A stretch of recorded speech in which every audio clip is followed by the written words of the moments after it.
And we are live. Welcome to the NBA Deeper Dive. It is Tuesday, December 13th. I am Josh Engleman. I am joined by Adam Scherer. We are brought to you by BetMGM. 5-game Tuesday slate. Kind of excited for it. I wish a couple of these games started at the same time. I don't like the slow trickle, but I can't complain here. I think this slate works for a Tuesday. Better than a 1-gamer or a 2-gamer or a 3-gamer like we had been getting. So we are excited, I think, to break this bad boy down. I hope you guys are here or excited to hear it. Terrible intro. Hit the like button, subscribe to the channel, notification bell so you know when everything goes live. Adam, how's it going? Stop me from talking. Yeah, going pretty well. I'm with you. I'm looking forward to this slate. I like the 5 to 8 gamers, and also we actually have like good teams playing today, which is nice too. Obviously, there's a couple of bad ones, but you don't have to deal with the Pistons. You don't have to deal with the Spurs. You don't have to deal with a lot of the garbage that you typically have to. So yeah, I think it's a pretty fun slate.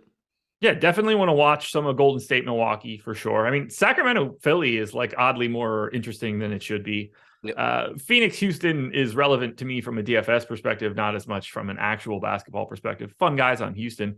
Pels, Utah, I would have assumed was an ass game to start this season. That is not the case for today. And this then is a slate where I expect to actually use my TVs. There you go. There you go. Not just 5 different porns at once. Yeah, exactly. Yeah. I don't blame you. I don't blame you. Just watching Delonte West highlight tapes. Yeah, I always make sure I put the shades up though, so that anybody people in the hotel next to me can see like my TVs. They get the full Delonte videos too. Gotcha. Well, hopefully they have a telescope to see what they need to see.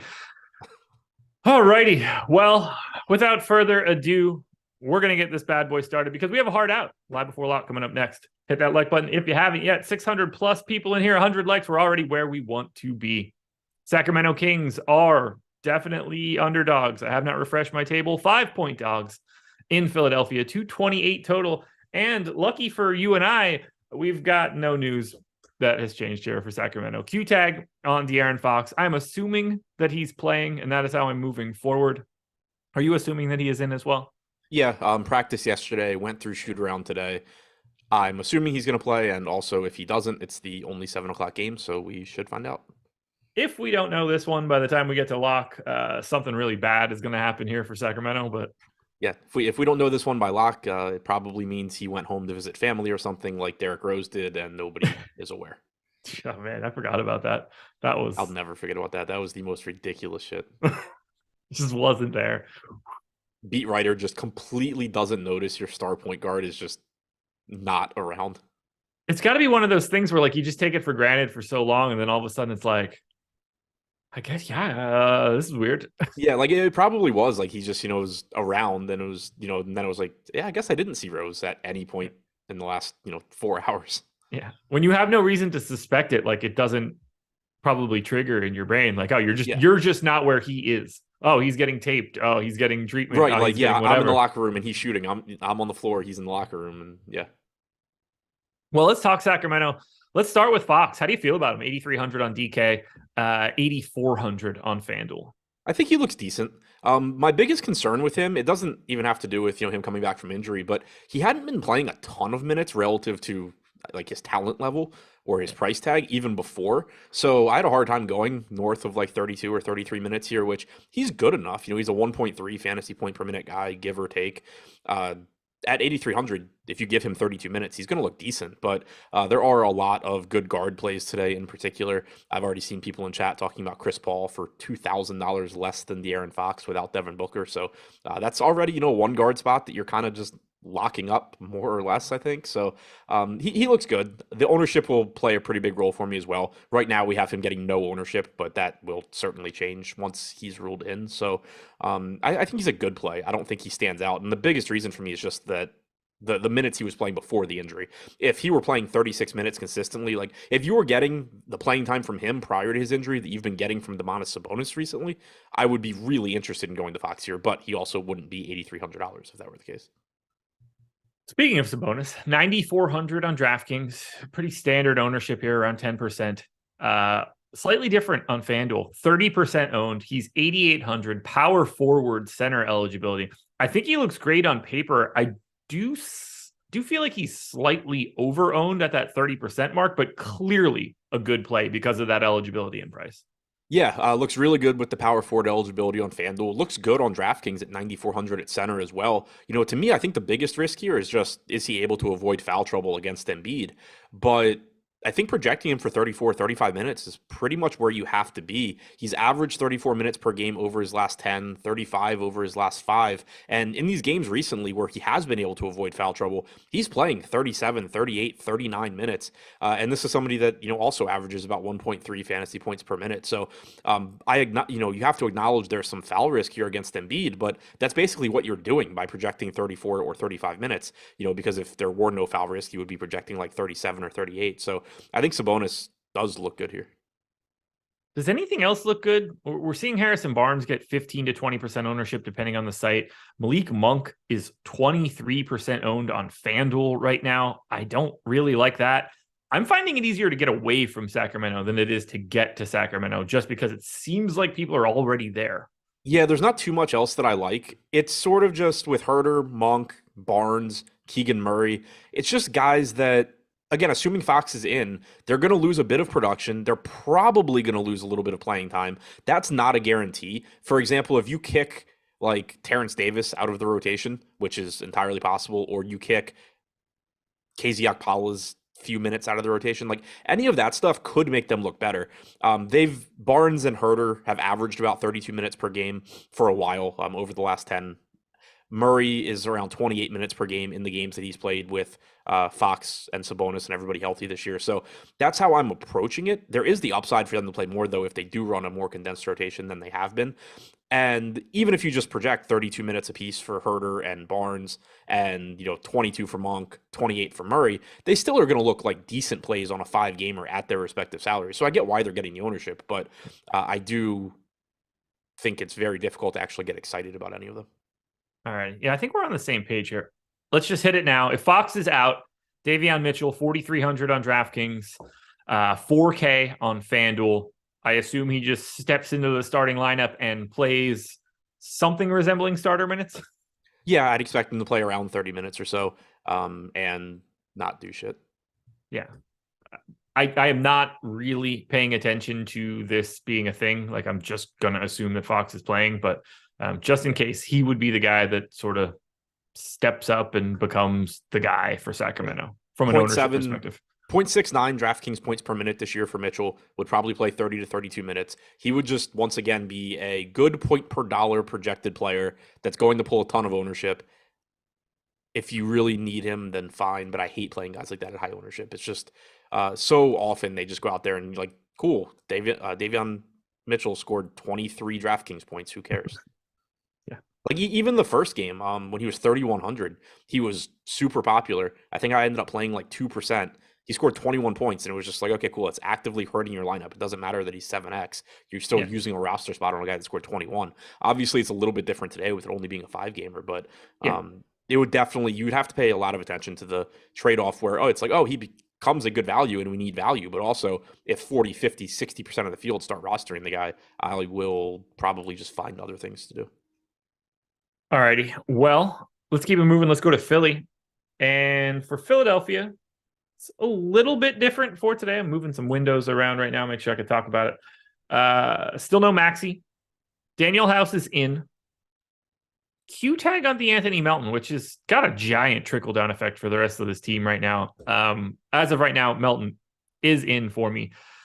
Harden and Embiid, about 15% owned on DraftKings. Basically the same on FanDuel. Harden getting a little bit more ownership. That's not all that surprising. The way positions work and the fact that you have an extra body, it's not all that crazy to see it be a little bit higher. How are you handling Harden and Embiid right now? I like them both a lot. They're both playing big minutes since the start of last year. 9 games. Is that right? Oh, no, sorry. 9 games this season with Embiid in for Harden. 1.34 DraftKings points per minute, 27% usage rate, 42.6% assist percentage. Played 38 minutes last game. Played 42 the game before that in regulation. Played 38, I think it was the game before that, in overtime or double overtime. But that was, the first game back where he was supposedly limited. So he looks really good here. It's a good matchup. Price tag, I think, is still very reasonable. I like getting to Harden and then Embiid as well. I have him right now, at least as the highest projected player on the slate. And he's averaging around 35 minutes per game recently. And you're just seeing him play huge minutes. He's still producing at a really high level. He's averaged about 1.6 DraftKings points per minute in the games he's played with Harden this year. 1.5 DraftKings points per minute in the games he's played with Harden this year. 36.5% usage rate, 20% assist percentage, 35.8 minutes per game.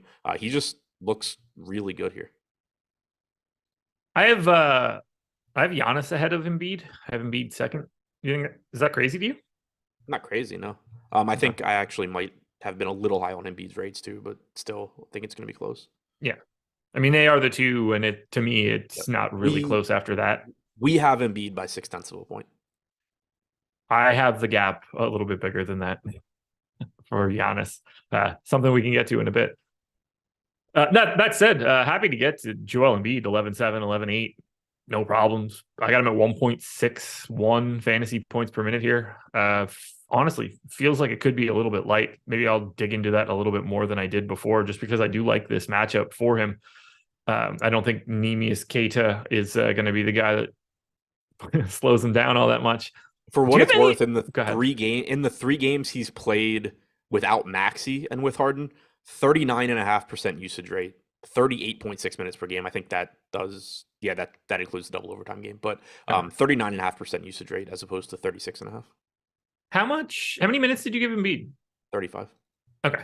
We're on the same. I was going to say, this will make a lot more sense to me if you just tell me 36. Yeah. I gave both of them 35. Embiid and Giannis, I mean. Okay. I'm almost positive I have the same situation. 37 for Harden? No, I went 38 for Harden. I went 30. Oh, you did go 38 for Harden. I went 35 for Giannis and Embiid. Gotcha. That was just me following up even further for a Harden question. No worries. Do you have any interest in Tobias Harris today? 6,600, small forward, power forward. Kind of looks under-owned. Sure. I don't have him looking like a particularly good option, but I do have him in for 34 minutes. It's not very difficult to see how he could get there. It's the same for DeAnthony Melton for me if he's in at 6,300. these are both guys that on a larger slate I would not have interest in.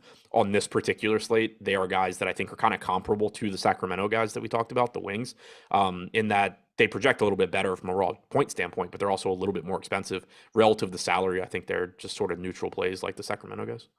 I think he's just getting slept on just a little bit from an ownership perspective. And like Jordan Poole's $200 cheaper. I kind of like Tobias Harris a little bit more than Jordan Poole. I know that's crazy. So I think I am a little lower on Poole than most people. I don't know. I hadn't actually compared him to Harris. I have Poole by 2 DraftKings points. Okay, so I have the opposite. What do you have as Harris's point per minute rate? Maybe I'm just high on Harris. 0.9. Okay, I got him at 0.95 on FanDuel, so we're not all that different. I find that range a little weird. That's all. He just graded out as one of those guys where, for the projection and the ownership that's around him, I thought that he was a little lighter than he should have been for a 5-gamer and a matchup with the Kings.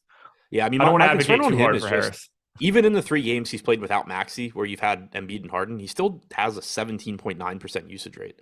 Yeah, that's not good. He just really, no matter who he's been on the floor with this year, he's just not really been a high usage guy. Yeah, that's. I wish they could trade him. I wish they could just trade him for Harrison Barnes.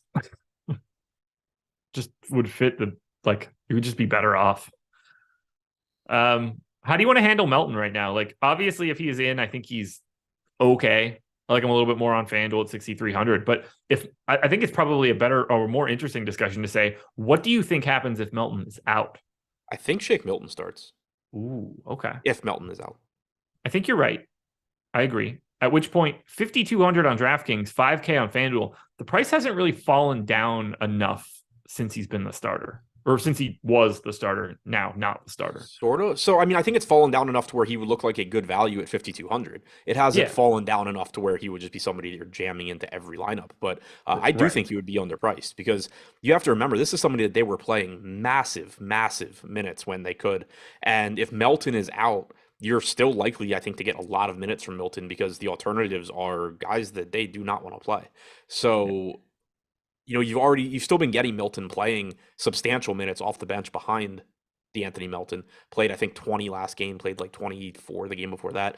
So he already has a pretty big bench role carved out. I think if he moves into the starting lineup, he's likely to play low to mid 30s in minutes at least. And, the rates are going to suffer playing with Harden, but at 5,200 on a 5-gamer, I still think he would look like a good value. Okay. Anybody else we want to touch on here? Tucker, Niang, House, Montrezl Harrell got back into the rotation over Paul Reed this most recent game. No. Good. The Claw hit us with a super chat. Şengün or Ayton for double ups on DraftKings. That's Ayton, not close. Yeah, I mean, I like Şengün, but it's Ayton. Yeah. And then Olrat said, if you know Sabonis has foul trouble, who do you go to? Not Sabonis. Chimezie Metu? Well, I mean, but no. Like, if you know Sabonis is in foul trouble, I don't think you're... From a DFS standpoint, I still don't think you want to play Chimezie Metu, do you? $3,100 center? Depends when Sabonis gets in foul trouble, I guess. Yeah, I guess. And he is a good point per minute. If that's a first quarter foul trouble and Metu's getting to 21, 22 minutes after that, maybe? Yeah, I just don't know that... I don't know that Metu just steps into a ton of minutes. The other answer is Embiid. I also just don't care. Right. Yeah, I mean, Embiid, sure.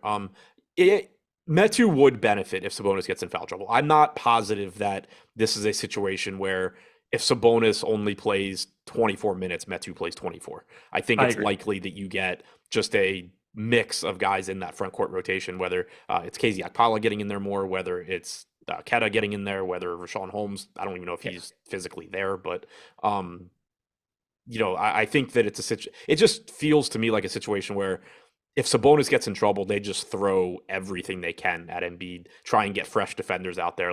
You're not going to let Embiid just beat up a worn down Chimezie Metu, I don't think. No, they're throwing doubles the entire time. I mean, it's right, but also from a playing time standpoint, I think they're just throwing fresh defenders at him. Yeah. Yeah, the answer is either I don't care at all, which is the primary answer for me, other than not playing Sabonis. Right. And the only other two answers are Metu or Embiid, I think. Right. I guess it's if Sabonis got in early foul trouble here, my immediate reaction would be, it wouldn't be, oh shit, I wish I played more Metu. It would be okay, Hopefully, I didn't play a lot of Sabonis. Yeah. But like it also would obviously increase the chances that by the end of the night I'm going shit. I wish I'd played more Met too. Yes. We're on the same page there. Uh, anything else you want to touch on from the Sixers? No. Didn't think so. All right. Schedule for the rest of the day. Simple. NBA Live before lock coming up next, 6 until 7:30. Just get a long one, 90 straight minutes. They'll take you all the way up to lock and then some. Also, we do have the promo going on. If you're interested in signing up at Stokastic Plus or getting a Stokastic Plus package at least, there's a link in the description. If you've never signed up with us before, you can get 3 days free of Stokastic Plus Platinum. That's going to cover projections, ownership, our brand new lineup generator. You can check that out a bit. We've got the boom bust tool, something that we're going to be referencing quite a bit throughout the show. It's a very, very easy way for you to see what we have behind the paywall. You can get in our Discord if you'd like, another benefit for you. So if you're new to it all, you can see the link in the chat as well from Jordan. Come check us out, everybody. It'll be awesome. I have some other stuff from Philly. Go ahead. So no DeAnthony Melton, and Daniel House is now doubtful. So there are minutes open now. Shake Milton, I think, is going to play a lot. If you want to start gambling, I thought you meant you had other thoughts on Philly guys. I did not realize the news came in. Well, I meant I have other thoughts now because we got news. Sure. I think that Milton looks like a really good value. I think he's going to play a lot. If you want to start, what'd you say? 30 minutes? Let's walk through it. I'm going more than that. I'll probably go like 34. Okay. I might give a couple more to Harris now too. More? What the hell did you have him projected for? 34. Okay, I had 35. Yeah. I was like, no wonder you didn't like him. But because the thing is now, Milton was already playing a big role off the bench. We know that Matisse Thybulle is not exactly what Doc Rivers likes to do. No. Furkan Korkmaz, not exactly what Doc Rivers likes to do either. You don't have Daniel House to soak up these minutes either. Either you're giving a lot of minutes to some combination of Matisse Thybulle and Furkan Korkmaz, and like Niang probably plays more as well, or you're going to just have one of these rotations where James Harden, Tobias Harris, Shake Milton, and Joel Embiid do not go to the bench outside of like long enough to catch their breath. So it wouldn't surprise me if you get not a condensed rotation in the sense that they only play like, 7 bodies or something. I think Korkmaz and Thybulle are in the rotation, but it wouldn't surprise me if you get a condensed rotation in the sense that they just play these starters huge minutes. Yeah, I'm trying to like drop it all into my sheet quickly just to see where everybody lines up from like a points per minute standpoint without really tweaking any rates. I mean, I could see Niang getting a couple extra minutes here just because of who they're Niang gets facing. A couple extra minutes as well. Yeah, just like looking at their last game, they did actually play Thybulle and Korkmaz both, but that was a game without House. Milton only played 20.6 seconds, but he played every second that DeAnthony Melton was not on the floor. Melton played 28.4. Milton played 20.6. When you think about how you're going to soak up those minutes, so Niang played 13 and a half. You can very easily give an extra like 8 minutes to Niang if you want to. So basically you're trying to account for DeAnthony Melton's 28 minutes. I don't think they add to the rotation. Like, do you think Jaden Springer plays? So that's what I was just about to say. I started counting it out. I think they're just going to go 9. So you think Jaden Springer plays like an actual role? No. Harden, Embiid, Harris, right? Milton, Tucker, Niang, Korkmaz, Harrell, Thybulle. Right. Yeah, that's what I think too. Like maybe you get that 6-minute stint for Jaden Springer or something, but I think it's likely they just go 9. And so then you're basically just trying to take Melton's 28 minutes and redistribute them to the other guys, knowing that the preference is to play Shake Milton a lot of minutes when he's starting. Yeah, and I think he has to play a lot now that we're having this conversation. Yeah. And knowing that there's no chance that Embiid and Harrell are playing alongside of each other. Right. So I think Milton is playing like a ton. 34 might have been a low estimate. Yeah. I think Harris is playing more than I had projected him for. Out of the Niang, Thybulle, Korkmaz group, I think Niang plays the most minutes. I do think Korkmaz is an interesting guy to take a shot on in tournaments, though, at 3K flat, because Yeah. he's not a bad point per minute guy. Like, he can get hot from three. If Matisse Thybulle gets hot from three and that beats me, then so be it. But, Korkmaz can pretty quickly heat up. And if Korkmaz plays like 18 minutes or something, he has the potential to be a good play at 3K. So I like Shake Milton. I like Harris more than I did. Still love Embiid and Harden.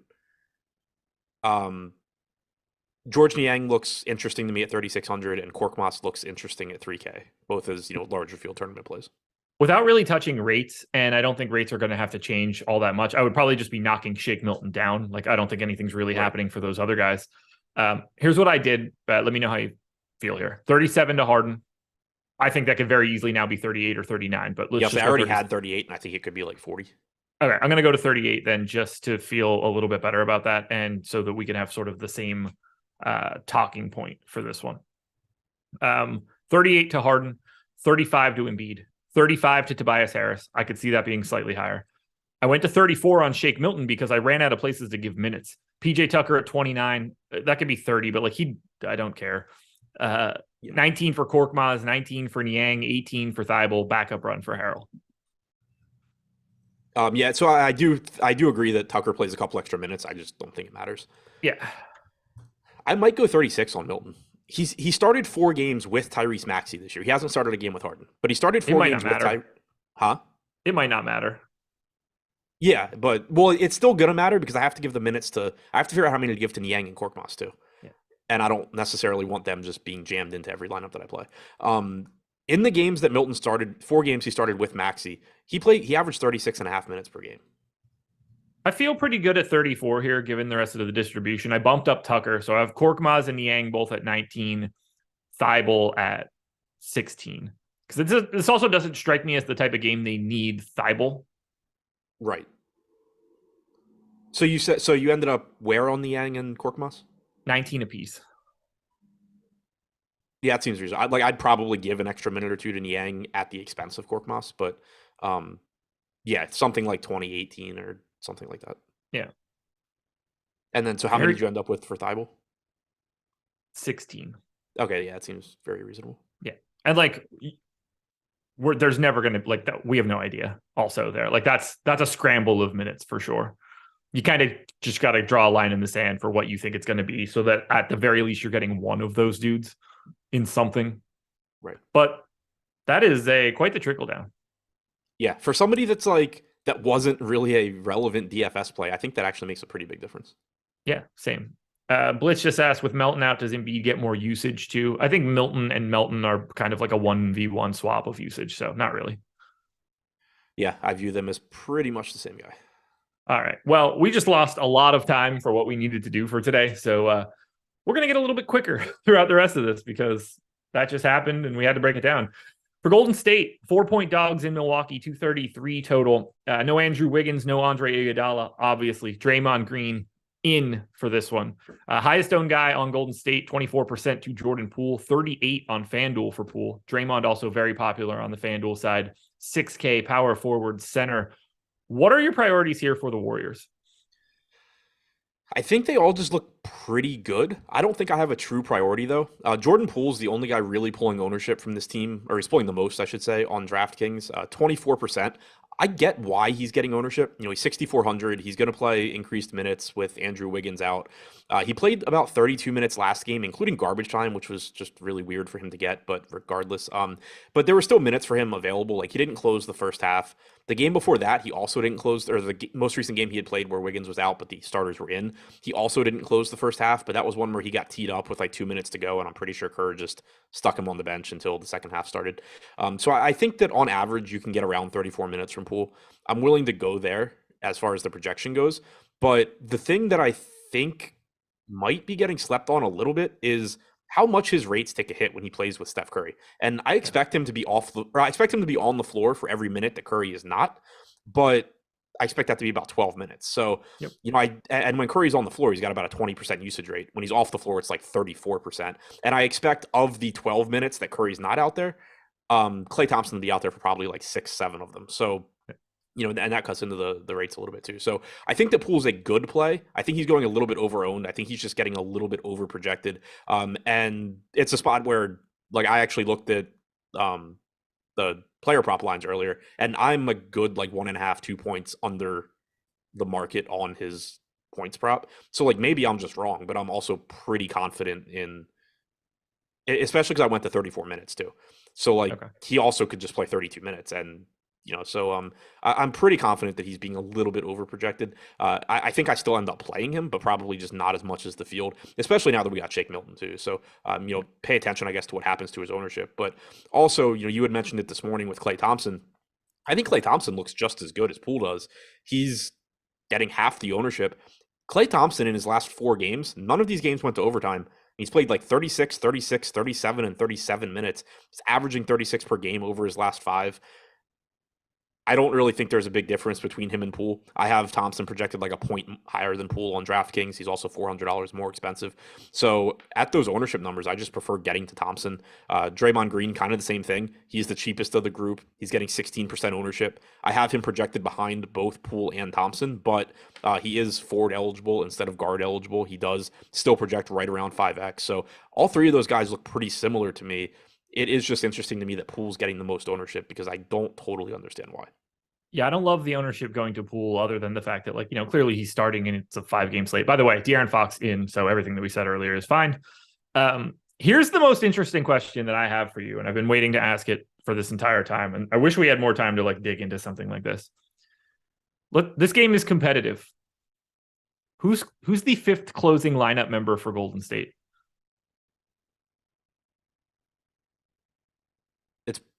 I think the best bet is that it's the starting lineup. I would agree. Does that not make Kevon Looney way more interesting then? I think Looney looks good. I went to 26 minutes. Okay, I have 25 in there right now, but it's sort of why I wanted to have this conversation. I'm going to try to get to it as fast as I possibly can. So I don't know how much to read into any of this. I don't know what any of this actually means. It's all relative with no Wiggins here. In fourth quarters and overtimes this season, with Curry, Klay, and Draymond on, so we know like those 3 guys are obviously closing everything that's happening. Andrew Wiggins has played 82 minutes in those scenarios. Those guys have played 106 minutes together. Looney's played 51. Poole's played 35. Next closest guy is Anthony Lamb playing 14. Like, they don't really have anybody ever cracking that closing lineup. Like Kuminga's at 8, DiVincenzo's at 9. I started thinking about it. Like, am I just underrepresenting Looney, and with Wiggins out, that they like almost have to go to him? Yeah. So like, I don't think they have to. Kuminga has recently just sort of been the backup to Looney, which is interesting and does kind of scare me because Kuminga's also kind of played well recently and might be forcing his way in this more minutes. But last game, we saw him basically just play the backup minutes, play like 22 minutes behind Looney. Not the game before that, but the game before that when Golden State had the same starting lineup. That was the game where Kevon Looney only played 14 minutes. Jonathan Kuminga played 23 and a half off the bench. That closing lineup, for all intents and purposes, was Thompson, Curry, Green, Poole, and Kuminga. So, like, you can get Kuminga there. You could get DiVincenzo over either Looney or Poole. There's ways they can go, but I think the most likely case is that it's the starting lineup. So I went 26 minutes on Looney. I went 22 on Kuminga. If you wanted to go 25, 23, I think that works as well. I might actually adjust to that just because I'm seeing that I have Looney projected like 3 points higher than we do. And I don't really want to accidentally take like a massive stand on Kevon Looney. I think he's a good play, but I don't want this to be a spot where I'm just like, oh, I'm playing 70% Kevon Looney because, I went 1 minute higher than I needed to. Well, I just look at that range with Looney at 4,500, Nance at 4,400, Walker Kessler at 4,400. And I just start to wonder, like, is the guy that's most likely to play 29 minutes in that group now pretty clearly Kevon Looney because of Wiggins being out? The biggest concern for me there is that Kuminga is his backup. Yeah. So I mean, to be fair, that's one game. Like they played alongside each other a ton the game before that. They played alongside each other a bunch in most of the games prior to that. It's just this most recent game. Yeah, so I don't mean it in the sense that they won't play alongside each other. I mean it in like the most recent rotation they used, and they used it to some extent in the game against Indiana as well 3 games ago.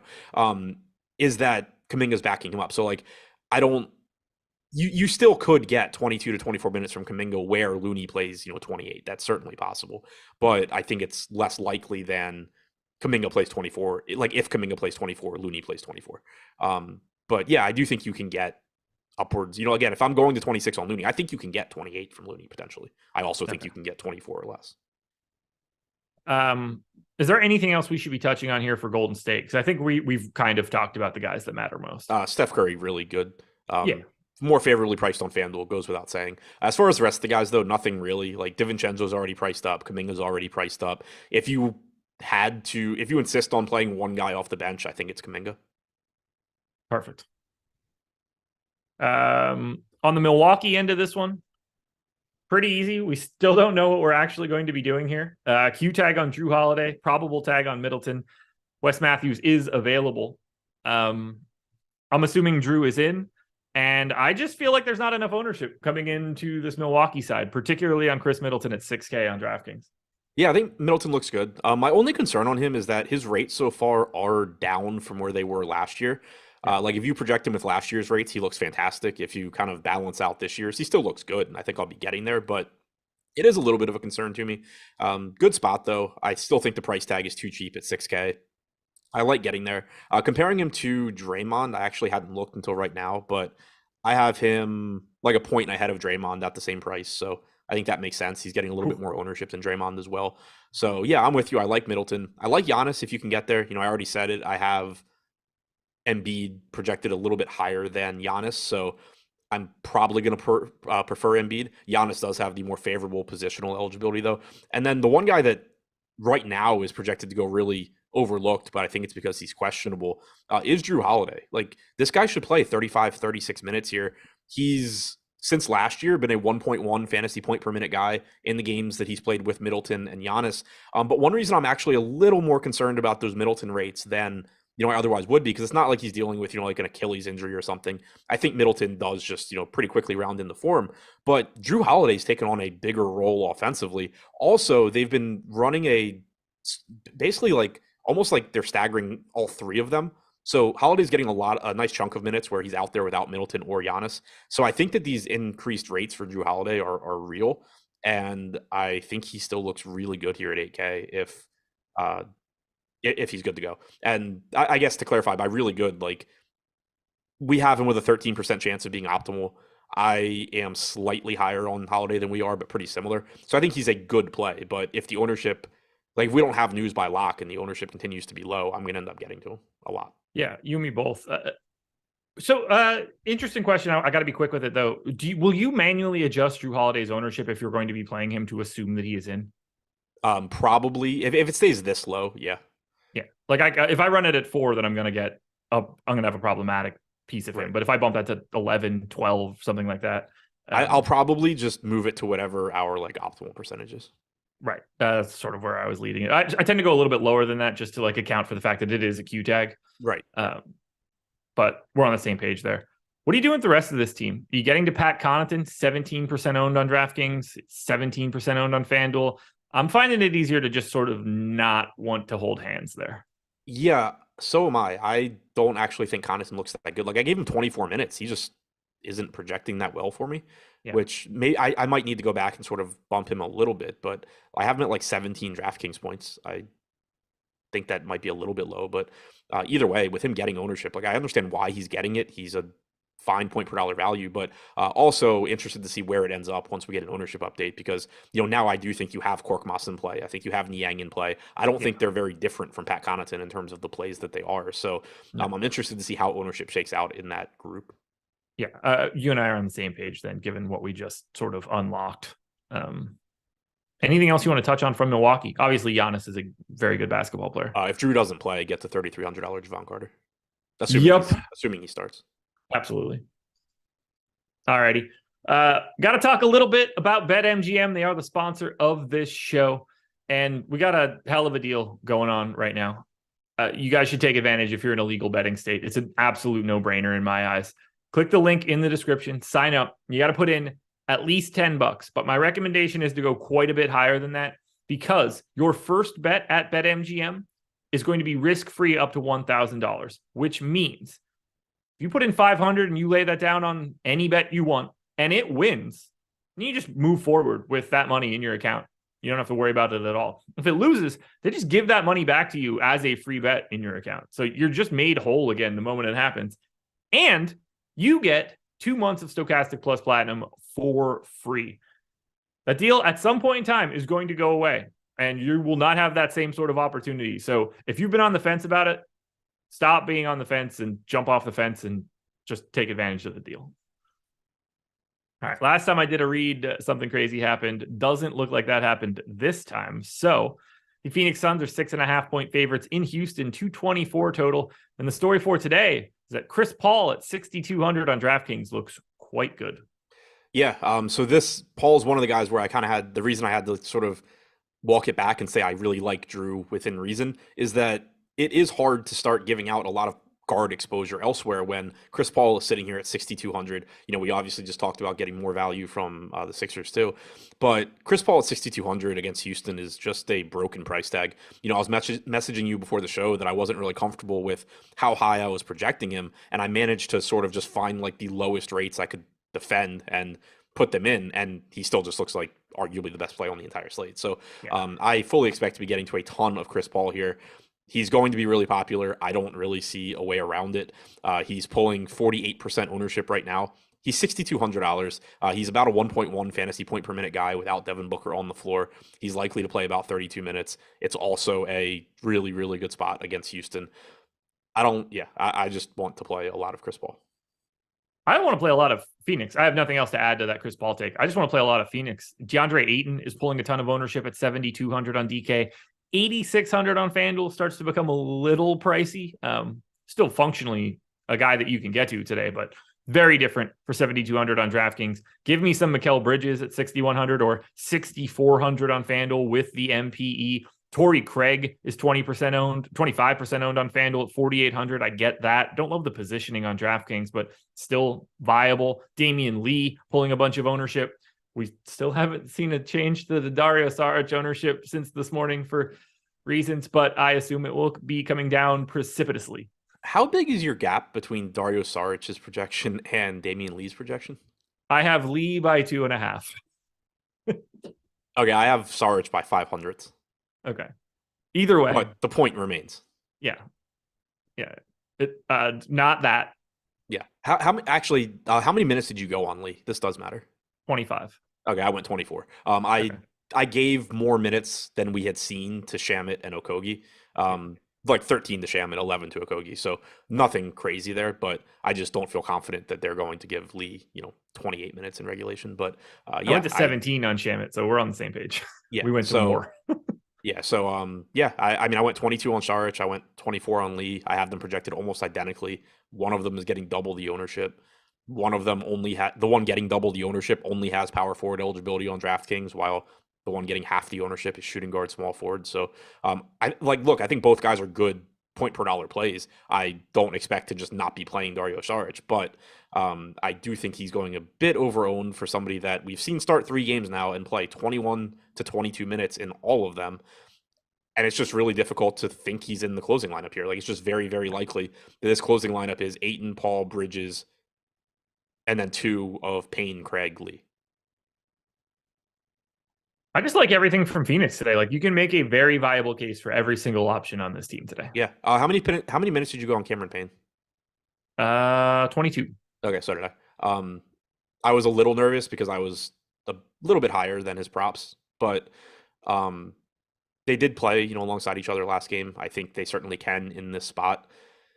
Payne's not getting much ownership. I think that he's somewhat interesting. Like, I would certainly rather play Shake Milton at that same price tag, though. Chuck in chat said the positioning on Craig on DraftKings and FanDuel is crazy. He's shooting guard, small forward on FanDuel and power forward center on DraftKings. I think we got ownership. Nope, sure didn't. Oh, by the one other thing that makes me kind of question not question the Saric ownership in terms of being correct, but I'm not sure the industry is accounting for him playing alongside DeAndre Ayton. His rebounding percentage in general is very, very good. His rebounding percentage alongside Ayton is fine, but he's not going to rebound at a 15% clip with DeAndre Ayton on the floor. Sure isn't. Yeah, I don't. I'm going to be pretty far away from this Dario Saric. Look, that ownership just isn't going to exist on our next round. I'm quite confident in that. He's Not going to be nearly. popular though. Yeah, but I think it's going to be half of that at Sure, best now. sure. And that becomes a very different talking point. Yeah, I then still he's probably just don't kind like it at 20 something percent either, but like it's way closer to right. You're right. He like looks fine then instead of like, what the hell is this? Yeah. Anything else for Phoenix? Nope. Houston's pretty easy to talk about. This is just your normal Houston team. We don't have any news or anything. All of their starters are like 15-ish% owned. Jalen Green gets a little bit more on FanDuel where he's 6,800 and has the MPE, but I kind of just am like happy to get to any one of the main starters from Houston, and I don't really have a ton of interest in anything from the bench. Yeah, pretty much where I'm at as well, especially now that we did get some stuff opening up with Philly as far as, the bench goes. Kevin Porter Jr., Jalen Green, Alperen Şengün, the three guys that look the best to me. Şengün being number one, but he is center only. And on DraftKings, DeAndre Ayton is taking up a center spot a lot for me. Joel Embiid is taking up a center spot a lot. So might be a little difficult to get to, as much Şengün as I would like, but he looks good. 5,800 is cheap. He's averaged 27 minutes per game in the games he's played with Porter and Green this year. I have him projected there. Green and Porter both averaging 34 to 35 minutes per game over the last 5. That's about in line with what they've done for the season as well. One interesting spot to talk about is that Jabari Smith does appear to be playing a bit more. He had sort of just been somebody that you could blindly pencil in for 30 minutes every single game. He has started playing better recently, and as a result, you are seeing more of those like 34-minute games mixed in. So I do think there's a little bit more upside to him playing time wise than we'd seen. I went ahead and went to 32 minutes on him. Still doesn't make him look like anything special, but it does, certainly make him look better than he would if I only thought he was going to play 30. There we go. I don't really have anything to add for Houston. I think they're like the easiest team to talk about today. And we spent a half hour on Sacramento, Philly. Yep. The New Orleans Pelicans are 2-point favorites in Utah, 232.5 total here. For New Orleans, Brandon Ingram still out. Herb Jones back and probable. Not all that interesting from a DFS play, so that kind of makes it a little bit easier. You know who is interesting that I didn't like as much earlier today as I do now? Maybe Zion Williamson, 9,500 on DraftKings, 9,800 on FanDuel. I think I might just have been a little bit too light earlier. What is I love this him shit? now. This morning I say I like Zion Williamson, and you mock me for just saying I like Zion Williamson. Like, oh, of course you like. Why wouldn't you? And then it turns out that you didn't even like him, and now you do. Yeah, pretty much. Okay. Yeah, I like Zion too. 1.42 DraftKings points per minute in the games he's played with McCollum in and Ingram out. Very reasonable $9,500 price tag. He's playing big minutes. He's got a good matchup. Yeah, welcome to liking Zion. Speaking of other guys on this team, what do you want to do with CJ McCollum at 6,900? Because that price is too cheap, but at the same time, he stinks. Yeah, like the price is too cheap if we are talking about any semblance of last year's TJ McCollum. If we're talking about the guy that was starting to drop off in Portland and then has been ass this year, it's not really too cheap. The big thing to me is going to be where the ownership ends up, because it's going to be a lot easier for me to get away from CJ McCollum than it's going to be for me to get away from Chris Paul. I'm curious to see how much ownership Shake Milton ends up taking, because if it's not a lot, I'm going to be getting there as a value piece. And it's going to just start, sort of leaving McCollum as like a third guard play, which, sometimes that's going to be a center, sometimes that's going to be other stuff. So overall this year, 1.02 DraftKings points per minute for McCollum. He's a little bit higher than that in the games that he's played with Zion and without Ingram, but not much. Overall, without Ingram on the floor this year, 1.03 DraftKings points per minute, 25% usage rate, 45% true shooting. So like on the one hand, yeah, that means his ceiling is really high if he starts to knock down shots, because he's got about a 27% assist percentage as well. But on the other hand, he's been bad. 248 minutes with Zion on and Ingram off. Actually a little bit higher point per minute production, 1.09 DraftKings points per minute, a little bit lower usage rate at 23.7%, a little bit lower assist percentage at 24.7, but certainly still workable rates. He's just got about a 50% true shooting percentage instead, which does make some sense with Zion, drawing attention to himself. So I think McCollum is a good play. I don't think he's as good a play as Chris Paul. I'm curious to see where this ownership ends up coming in at, because if he continues to be pulling 28 to 30% ownership, I wouldn't be surprised if this is a spot where I start moving some of that ownership to some other guys that I think are actually pretty similar. Yeah, just as a quick aside for those guys, I was listening to Zach Lowe's pod today, and they had Andrew Lopez on Talking Pels.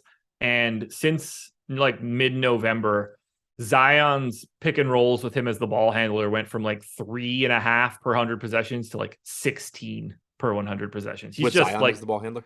Yeah. So like he's just dominating the ball now, and CJ is significantly more off ball. Something to pay attention to.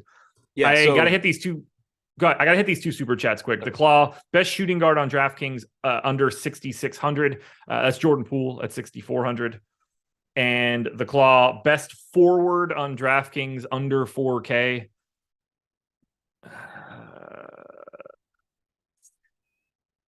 Tari Eason. Is it really? I don't know. It is for me. I have Eric Gordon. That works for me. I have Eric Gordon at 20 and Tari Eason at basically 20. And take your pick between the two. Yeah, I think it's Saric. I think it's Gordon or Saric. Neither one of those things are like fun to look at either. Lee. Gordon, Saric, Lee, and he just grab one. Okay. What were you going to say? Because I had to hit that. So I was going to say, in the 248 minutes that McCollum and Zion have played with Ingram off, 24.7% assist percentage for McCollum, 23.1 for Zion. So it's not even like you're getting a big gap there, and that includes time from earlier in the year too. How do you feel about the Joval ownership? 21% on DraftKings, 25% on FanDuel. I think that's going to go down. I am a little intrigued by him today. I have him in for 24 minutes. I just don't know what to do. I don't want to be intrigued by him if everybody's already intrigued by him. I mean, I think it's just he's at a price point now where he's priced for his role this year, and that's sort of Jrue Holiday out. Oh, great, more value. Actually, we did kind of need some value, but another guard. Yeah. So I think the Joval ownership makes sense because it's just a situation where he's now priced, I think, for sort of what he's done. You know that he's going to play around 23, 24 minutes on average. Larry Nance is very likely to be the closing center, but you're still talking about a 1.18 DraftKings point per minute guy without Ingram and with Zion and with McCollum. So he still looks good, and you're just not getting that like 7K price tag anymore, where it's just like, oh, well, if Joval ever plays real minutes, he's going to be great. Now it's just like, okay, he's priced like he's going to play 23 or 24 minutes. And if he does happen to play more, he's going to be great. But even if he plays 23, 24, he should be fine. So I'm fine on the Joval ownership. The more interesting piece to me, though, is the Larry Nance ownership at 4,400, only getting 12%, because I think he's playing 24, 25 minutes. He's averaged 1.13 DraftKings points per minute in these games. He's not been that much worse on a point per minute basis than Joval has. He's got better positional eligibility. He's cheaper. He's lower owned. I really like Larry Nance. Can't say I disagree, just because of that ownership, which honestly, we could take all the ownership that we've had previously for this discussion and just shake it all up and pick up random numbers, because nothing that we talked about for this ownership run and what we talked about this morning is going to be relevant in the next run. Yeah, but I still think that Nance is going to be lower owned than Joval. I agree, and I think that's kind of crazy. Julio G. Adam, yesterday you said you run 1,500 lineups and take the best of those when submitting your 150. How do you control your ownerships if you're taking the best of 150? I don't. Right. I just play whatever I end up with. Yep. Yeah. If there's a guy in there in 99.3% of lineups, then you're playing that guy in 99.3% of lineups. I mean, the caveat, somebody had asked recently, but the caveat is like, if there's somebody that I notice I'm getting a lot of ownership of, I will go back and like double check my inputs that I didn't, give him an extra 2 minutes for no reason or something like that, or ownership isn't for some reason way lower than I expect it to be. But more often than not, I don't even know who I'm playing in terms of ownership until after lock. Having this discussion about Anthony Davis apparently being a power forward masquerading as a center right now is a really interesting take to have, considering he is the first team all NBA center right now. But yeah, whatever. And the only reason that anybody thinks he's a power forward is because he refused to play center for most of his career. Yeah. He starts at center every single day and is backed up for 13 minutes a night by a center, and that's it. But anyway, do whatever you need to do. Jeff Williams playing a single bullet in the 3K on DraftKings. Drew is out. Is Embiid or Giannis a bigger priority? Depends which one you ask. Yeah, I mean, whichever fits better in your lineup. Yeah. I have a slight lean to Giannis. I think you have a slight lean to Embiid, and I don't think that there's a right answer to either one of those questions. I would say from a roster construction standpoint, I wouldn't be surprised if at this point it's Giannis because he does look marginally better with Drew out, but also you have Ayton, you have Joval, you have so many center options, and Ford is like the one spot today where I do think there's not a ton to love. So even though I do have Embiid projected a little bit better, I wouldn't be surprised if Giannis is actually a little bit easier to play. Is there anything else we need to touch on here that we haven't really talked about for the Pelicans? I don't think so. So we should get Herb Jones back in the lineup, which I assume is going to move Dyson Daniels to the bench. Trey Murphy at 5,500, I guess, is still sort of interesting just because he should play a bunch of minutes, but pulling 6% ownership, so just basically a tournament contrarian play. Yeah, I think that pretty much covers it. All righty. On the Utah end, Mike Conley's back. Jordan Clarkson is in. Lauri Markkanen is in. No real ownership coming to this Utah side, which is really interesting to me because we do have so much coming to the Pels side. If this game is competitive and that Pelicans ownership pays itself off, something probably looks a little bit better here for Utah. I like this game a lot more than what our current ownership is showing. And I'm not entirely sure that these guys are going to go up in ownership now that we're getting all of this news. Yeah, I'm inclined to lean towards the Fords here, specifically Lauri Markkanen at 7,900.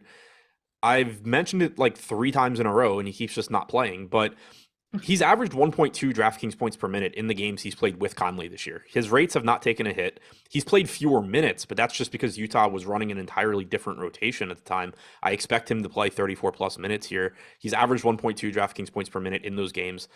I think Markkanen's a little bit underpriced and underowned at 7,900 with small forward, power forward. Similarly, on DraftKings, Olynyk does have power forward eligibility in addition to center. He's only 5,900.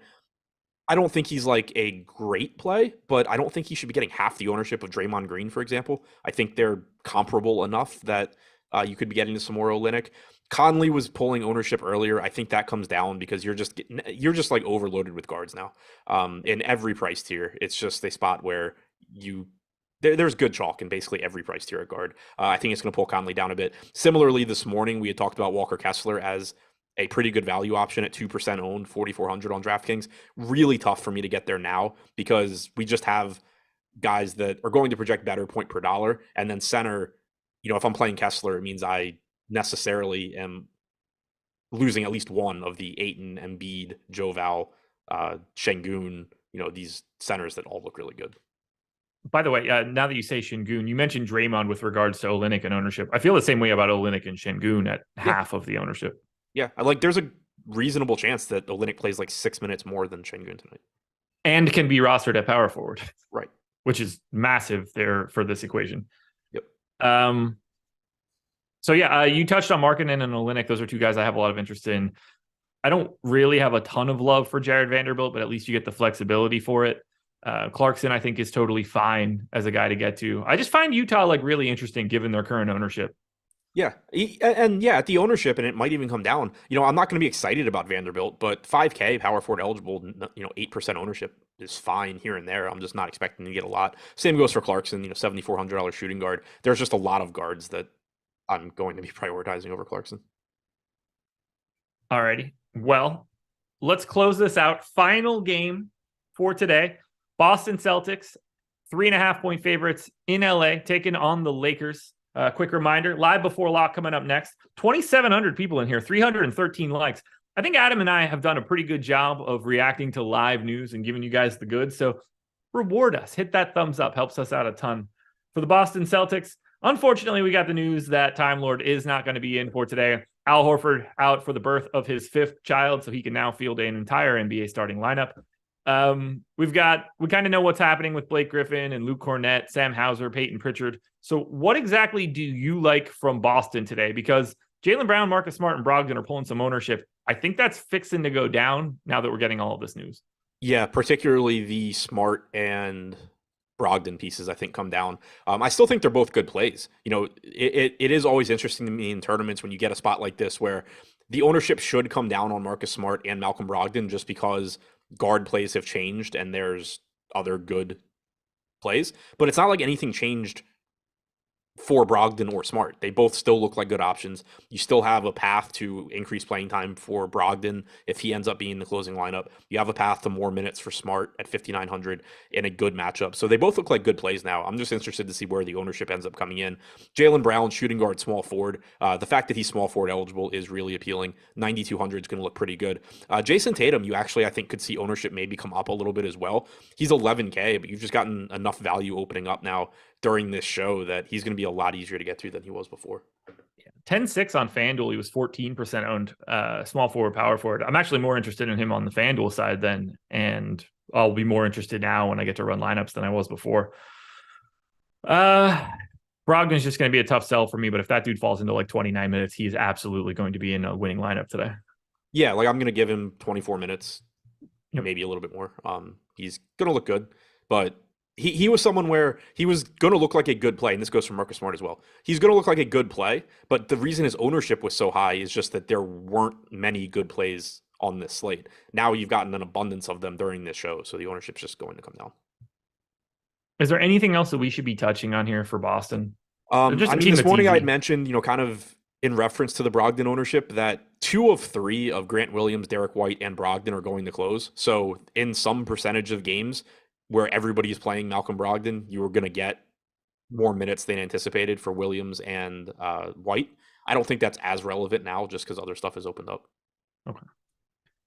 And then on the Lakers side, pretty easy. We have small forward, power forward eligible LeBron James at 9,800 on DraftKings, who I thought was under-owned and underpriced earlier today. I like him significantly more than I did before. We have $11,100 center-only Anthony Davis on DraftKings, who is only a center in all facets of the NBA right now.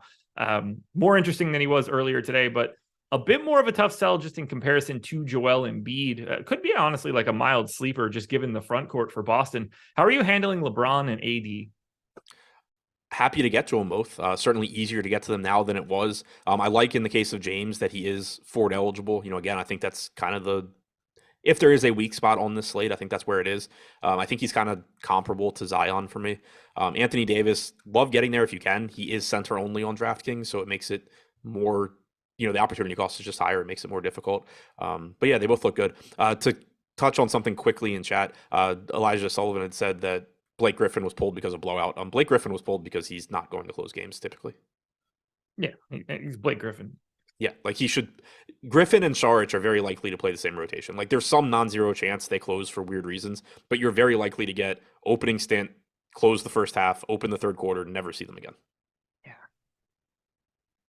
Yeah. Let's see. Just pick random names out of a hat for Reeves, Walker, Schroeder, and leader in the clubhouse for sixth man of the year, Russell Westbrook, the biggest farce in basketball. Yeah, kind of just don't care anymore with Carter. I assume Javon Carter opening up with, Shake Milton opening up, I assume. I'm much less interested in guessing which one of Walker, Schroeder, Beverly has some semblance of a decent game. Anything else here? Or are we kicking it over to Live Before Lock? All I got. Well, let's get out of here then. To the 2,900 people that are here, thank you for being here. Go check out BetMGM in the link in the description. Adam and I are going to bounce. You don't have to go anywhere. Stay right on this stream. NBA Live Before Lock coming up next.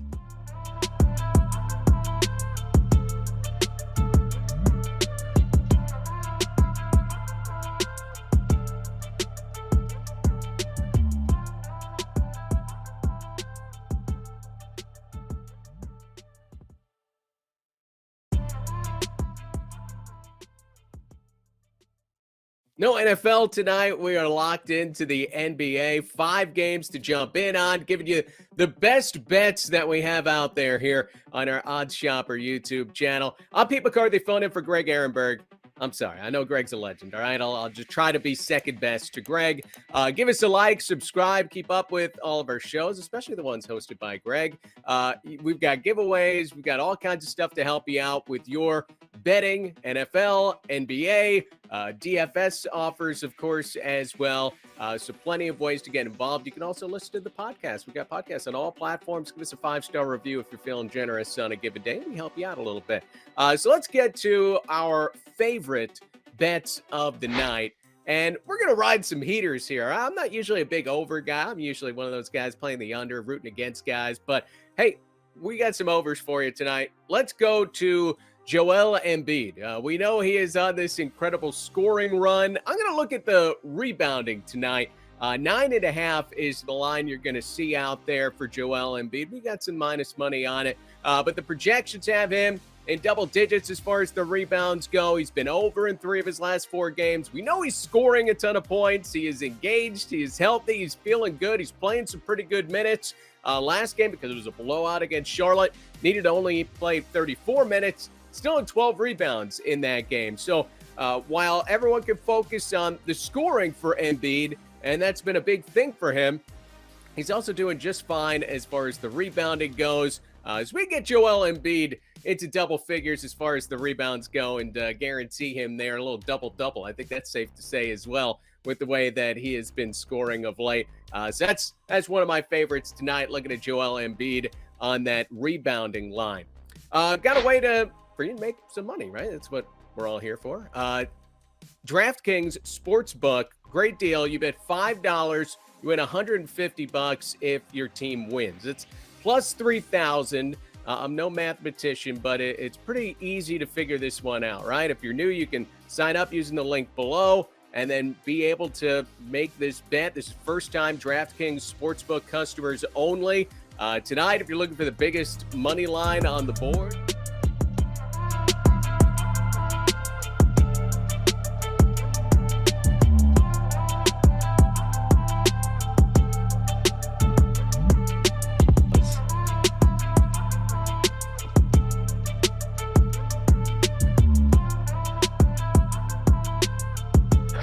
Oh, what is going on, everybody? Welcome to another edition of NBA Live Before Lock, but it feels a little bit like an edition of the NBA Slate Starter Podcast. I'm Eric, joined with my buddy Ryan, as we break down Tuesday's 5-game NBA DFS slate. That's how I introduced things before. He flashed the 5. If you guys had ever seen our show Once Upon a Time with my buddy Rinpack, Ryan Patnaik over there, you would know that this is a duo that has been around for a long time. 2 years we did shows.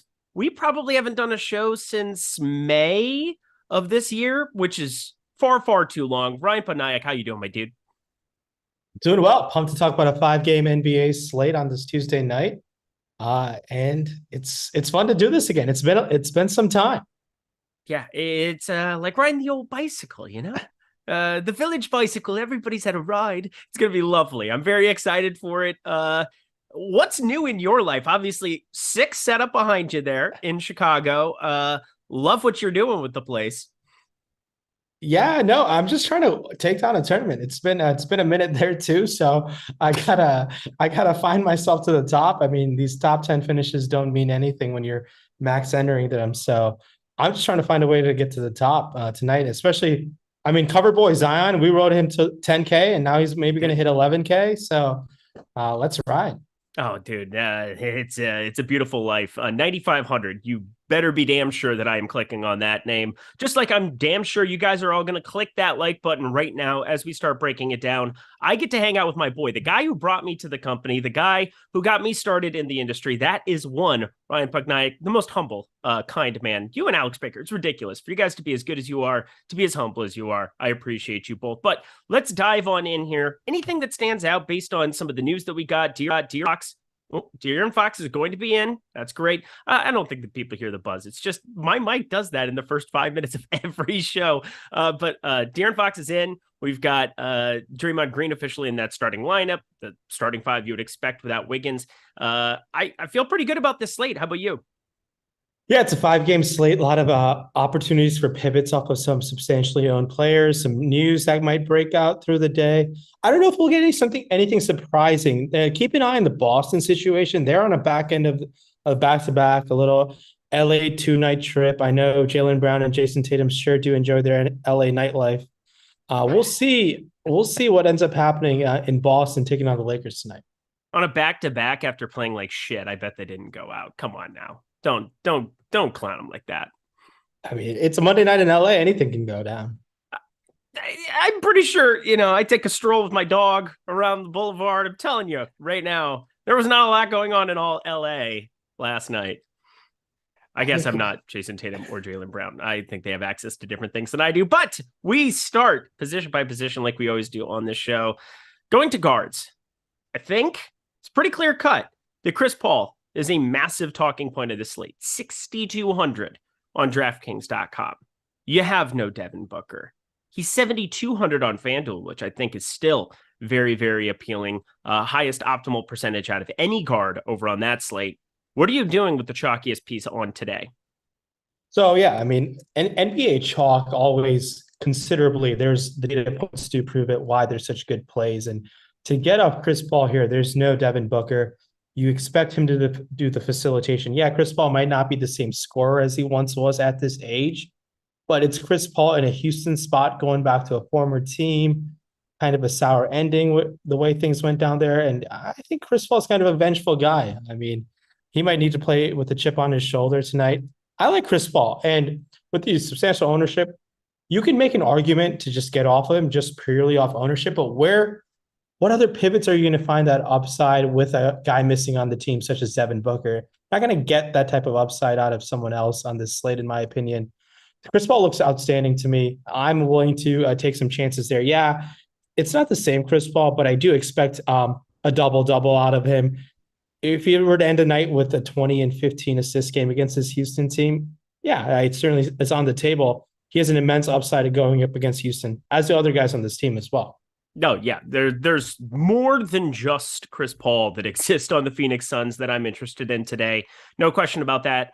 I don't really think I can still click on Cameron Payne, but just about everybody else in that starting unit is going to be somebody that's in play for me.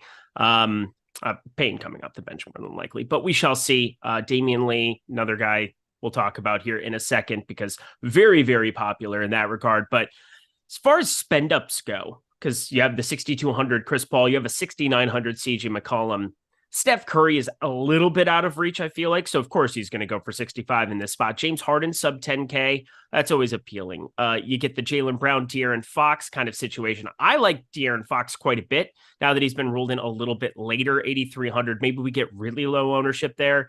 I don't know if people are running to the presses to go jam him over any other guard, but anybody stand up to you on the spend ups because there's really nobody pulling ownership. Yeah, so the one thing I was always very excited about CJ McCollum going to New Orleans, and last year he definitely showed out when there was no Brandon Ingram at times. Actually, on the premiere of his podcast, he's talked about how he doesn't want to be the score first guy anymore. He played alongside Dame, feels very comfortable being the second or third guy compared to Brandon Ingram and Zion Williamson. But him just saying that has tempered my expectations for Chris Paul for CJ McCollum this season. And it's been the Zion show in that situation. But on a 5-game slate with them taking on a Utah team, I'm fine to getting to some CJ McCollum. I don't think you even need to get there with the field. I'm willing to just take some chances with CJ McCollum. They do expect to get Herb Jones back. That doesn't really affect him that much, but he's a fine tournament option. CJ McCollum definitely has an upside to put up 40 plus fantasy points. He's just not as aggressive offensively as he was after he got traded last season.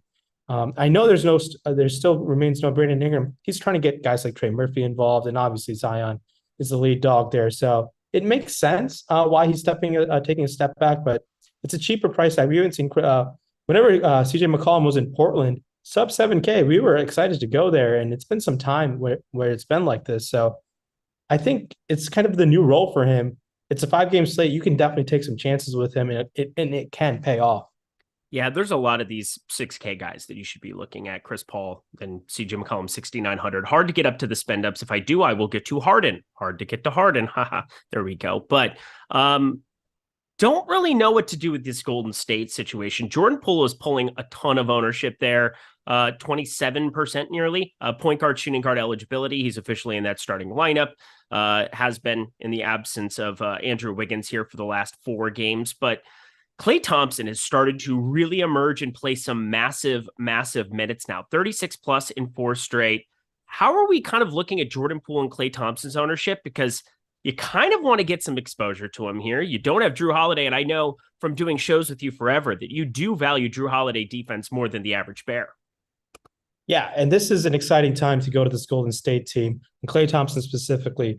Budenholzer's defensive set and scheme for the longest time allows the opposition to take a bunch of open threes. They kind of live and die by that. And when you're letting guys like Steph and Klay take a bunch of open threes, more times than not, you're going to die. And I expect Klay Thompson to continue to light it up. It's been awesome to see him come back from those injuries, play amazing in those playoff run.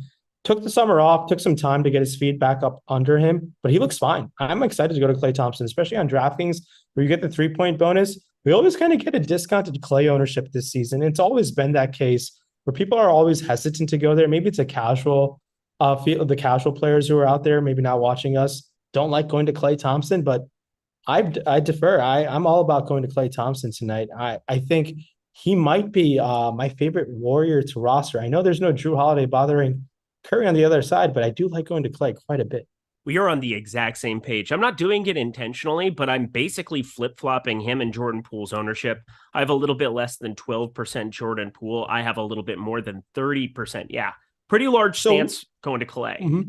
Well, yeah, one thing about Jordan Poole, he's getting better this season with it, but he had really struggled last season to play on the court at the same time with Curry and Klay. And not just maybe like Jordan Poole probably is the type of player who needs the ball in his hands to really get that offensive rhythm going. And it's tough to do that when there's guys like Steph and Klay on the court together. So I do think obviously Wiggins is hurt. There is minutes available for Poole to be good, but it just hasn't been the greatest showing of him consistently over a long period of time. So I'm always skeptical when Poole is sharing the court with Klay and Curry. Don't get me wrong. Jordan Poole is an outstanding offensive talent, plays with so much sauce in that dribble game and getting to the hoop, but so much sauce.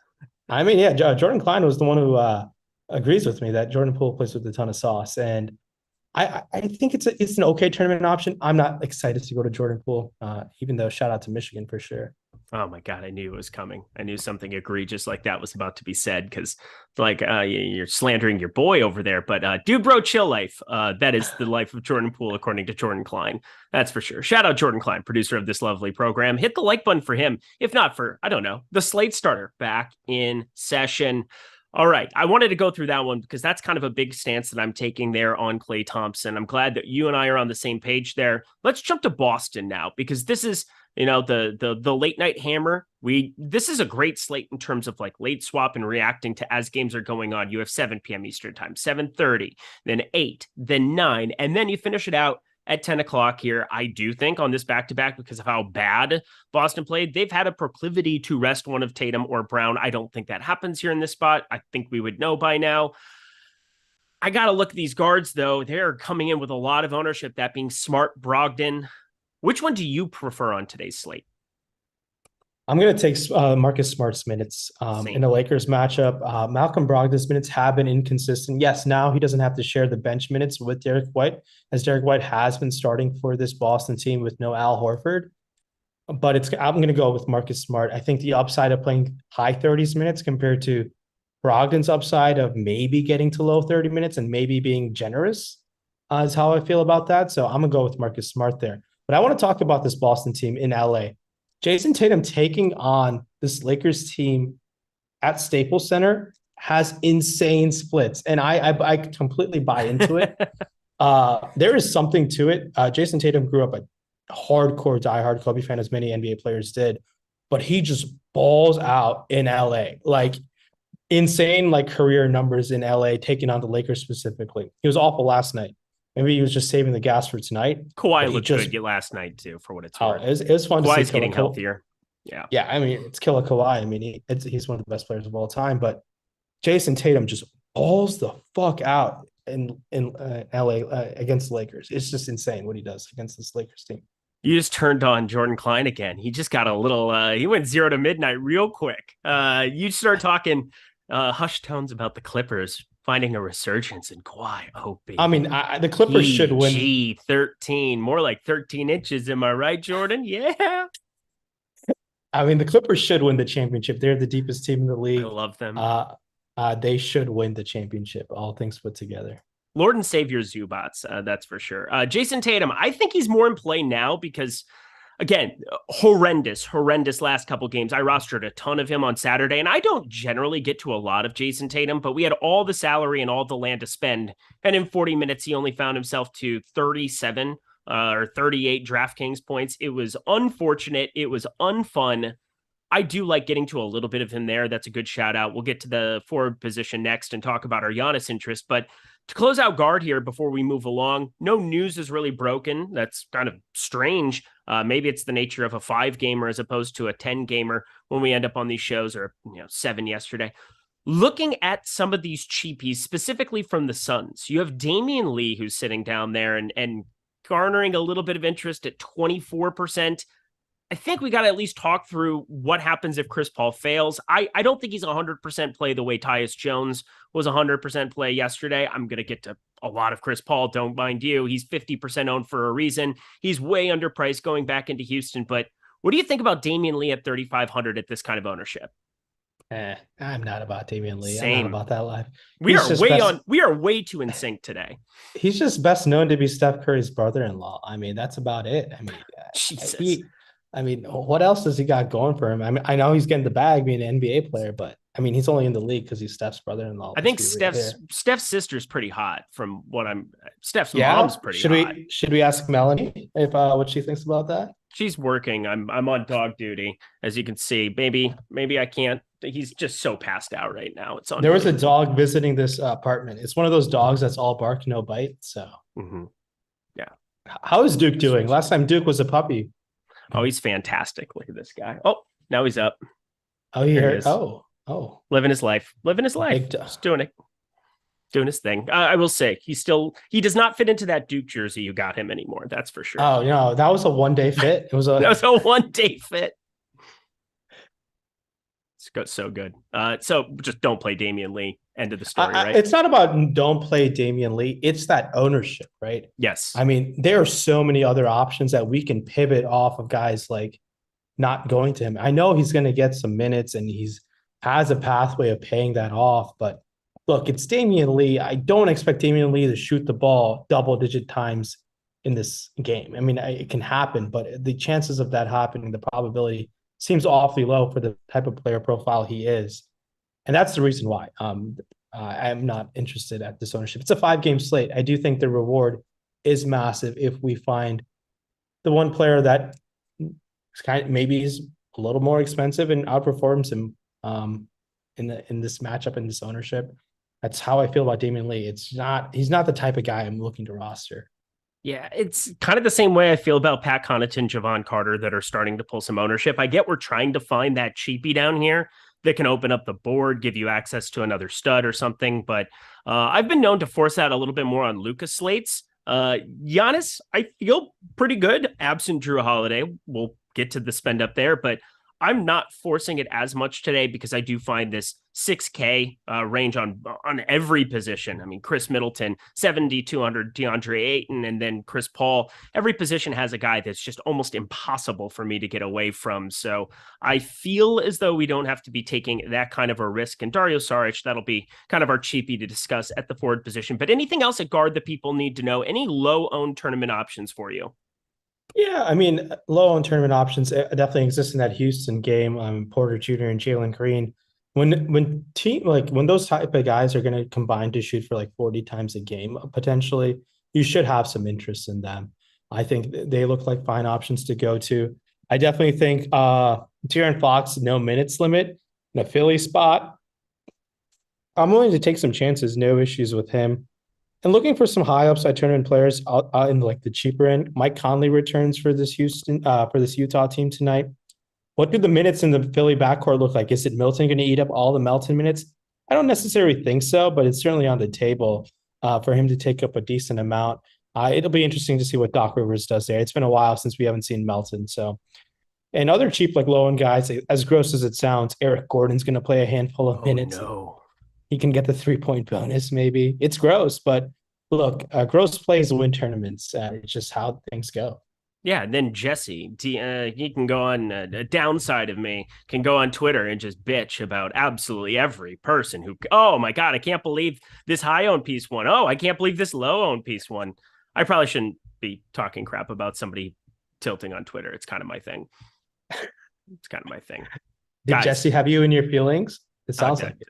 Jesse, we have this Discord that just needs to get blown up. We need to no longer be a part of this. That's for sure. The Discord you need to be a part of is the Odd Shopper. You go to stokastic.com/Lindy, sign up over there, get all of my premium betting picks every single day. My guy, Rayen, doing a great job running so much stuff over in the Odd Shopper product, doing so many great things, helping myself out, helping Greg Ehrenberg and everybody so that we can get the people the picks when they need them immediately. It's good stuff. Definitely check that out. I mean, there have been winners galore. Shout out to Bojan Bogdanovic. Single-handedly, I think someone like bought a Lamborghini off those picks the other day. There's some whales just dropping massive 40 units. No, it was like 10. But again, Bojan Bogdanovic, shout out, paid for France. That was good stuff. Do you guys want to get some free stuff though too? Yeah, because I mean, Bojan, it's basically a freebie. But our sponsor, BetMGM, here of this lovely program, will get you a risk-free bet up to $1,000, which sounds like a gigantic number, an unreasonable number for a lot of people. I know a lot of people would not necessarily say, I want to put $1,000 onto a site. And I understand it's risk-free, but I also understand maybe $1,000 isn't your thing. But you can go up to $1,000. You could put $100 on a bet and you could get $100 risk-free going that direction, meaning that no matter what you wager, if it doesn't win, you get $100 back from BetMGM to keep on playing. So take advantage of that right now. And in addition, as you can see, look at that lovely picture of my guy, Rinpack. You get 2 free months of Stokastic Plus. You're watching a DFS program. We're talking about DFS. We're going position by position on the NBA Live Before Lock show. And we're going to be hanging out for half an hour after this show, giving you guys the goods. God, I cannot wait to not see this picture ever again. This needs to get shot into the moon. You're going to click. Yeah. You haven't seen this picture yet, have you? I have. Your picture looks great. I got it. Yeah, and I know we could use another photo shoot. I mean, we can definitely use another one. Anyway, get 2 free months of Stokastic Plus, not just for NBA, but NFL is in full swing. MMA, if you're still somehow with that crippling product over on DraftKings, figuring out how to do late swap, even though they can't figure out how to do late swap, check out all of our great MMA projections day in, day out. And then also this NBA DFS ownership projections. I mean, this is the goods. Like, this is what you guys want. Because the whole key to playing NBA DFS long-term is reacting to news and being higher on plays that are too low owned and being underweight on players that are too high owned and figuring out how to find the right balance within your lineup. So that is what we are here to help you guys do. And these tools do it for you. Just simply use the link below. Sign up at BetMGM. Get that $1,000 risk-free bet up to $1,000, that is, and then get 2 free months of Stokastic. So thank you so much to BetMGM for that.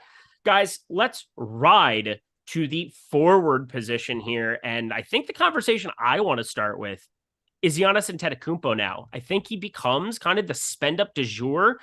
You do get kind of this mid-range value across the entire board today. I don't think it's that cost-prohibitive to get to Giannis, but how are you feeling about him absent Drew Holiday now pulling 25% ownership? Yeah, I'm not going to sit here and say Giannis is like a bad play. I mean, anytime a guy of his caliber can be the highest scoring player on the slate, you'll probably need to find a way to need him on a 5-game slate. Are there other spend up options? They certainly are.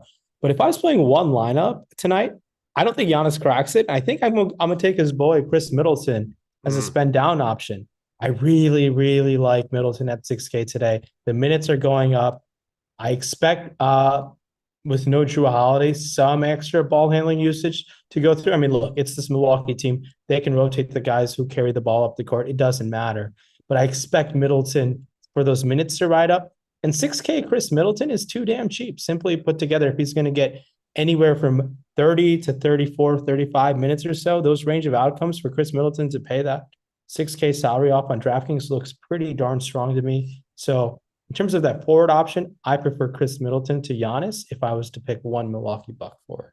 Chris Middleton has a 26.7% assist percentage this season. That is not nothing. I'm just saying that's third. It's behind Drew Holiday. It's behind Giannis. But and then you take Drew Holiday off the floor. You know what his assist percentage becomes? 41.2%. Wow. Chris Middleton, I know it's a limited sample. He just got back. Very small. It's very small. I know it is, but it's 34 minutes. But I this is what we have to work with. But we have enough sample size of them all together. I will also say You do get shooters. Grayson Allen shot a little bit over his head at times this season. I will throw that out there. Javon Carter in that starting unit. Obviously, you give the ball to Giannis by the basket. He probably dunks on a human. That's kind of how that works. But I feel really, really good about Chris Middleton. He is currently my highest owned player. I don't find any reason that I wouldn't just jam him at 6K. I feel very good about that. Him and Chris Paul, pretty unfadable, I think, at their numbers. I think if you made me start a lineup, if I'm building one lineup, I'm playing a lot more than one lineup tonight. I just put Chris Paul and Chris Middleton in, and I figure out the rest. Would you agree with that? Yeah, that seems like a fine way to start today. I have no objections there, barring any unforeseen injury news or anything coming out that's unforeseen. I think they look like great starting points on both sides, honestly. Yeah. So we've got Middleton, Giannis. I think we're on the same page where I'm much higher on Middleton than Giannis, but Giannis, I'm still getting to around the field, 24.2%. I think that's about appropriate. I'm lingering in that 20-25% range as it is right now. But then this Suns situation just gets full crazy here. Mikal Bridges, 6,100. Dario Saric, 3,300. Super Dario hanging out. Dun-dun-dun-dun. Damian Lee, 3,500. The next three being Phoenix Suns. Help me parse out what to do with these guys. Yeah, so the Phoenix Suns, no Devin Booker, the headliner here, right? And then the second headliner is playing Houston. And that's just a lot of spots to pick and choose some high upside opportunities where usage gets floated around.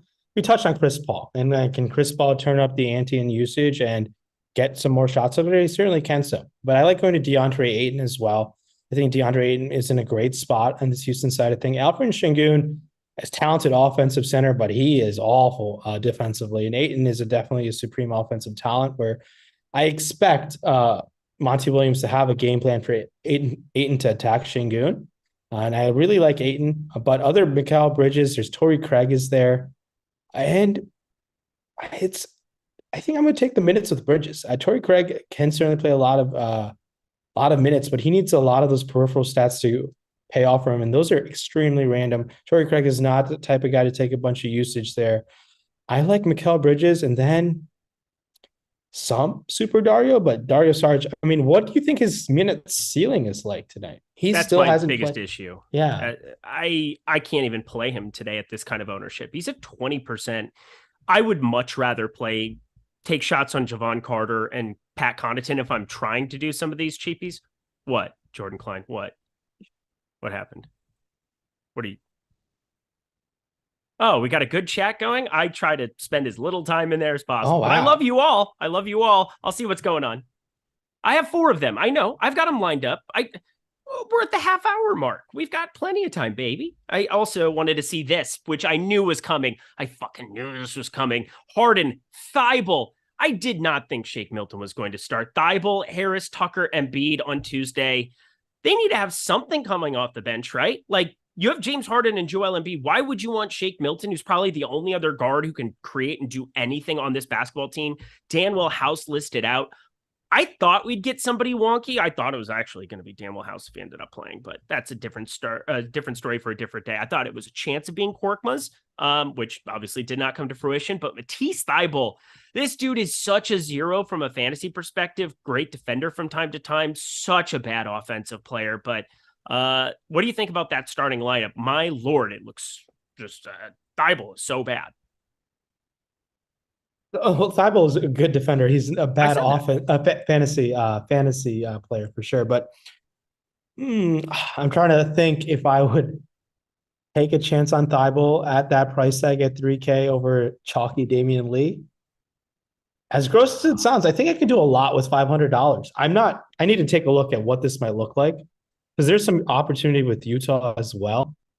I don't need to spend down in guard. This is a very interesting situation because we don't have that supreme sub 4K value.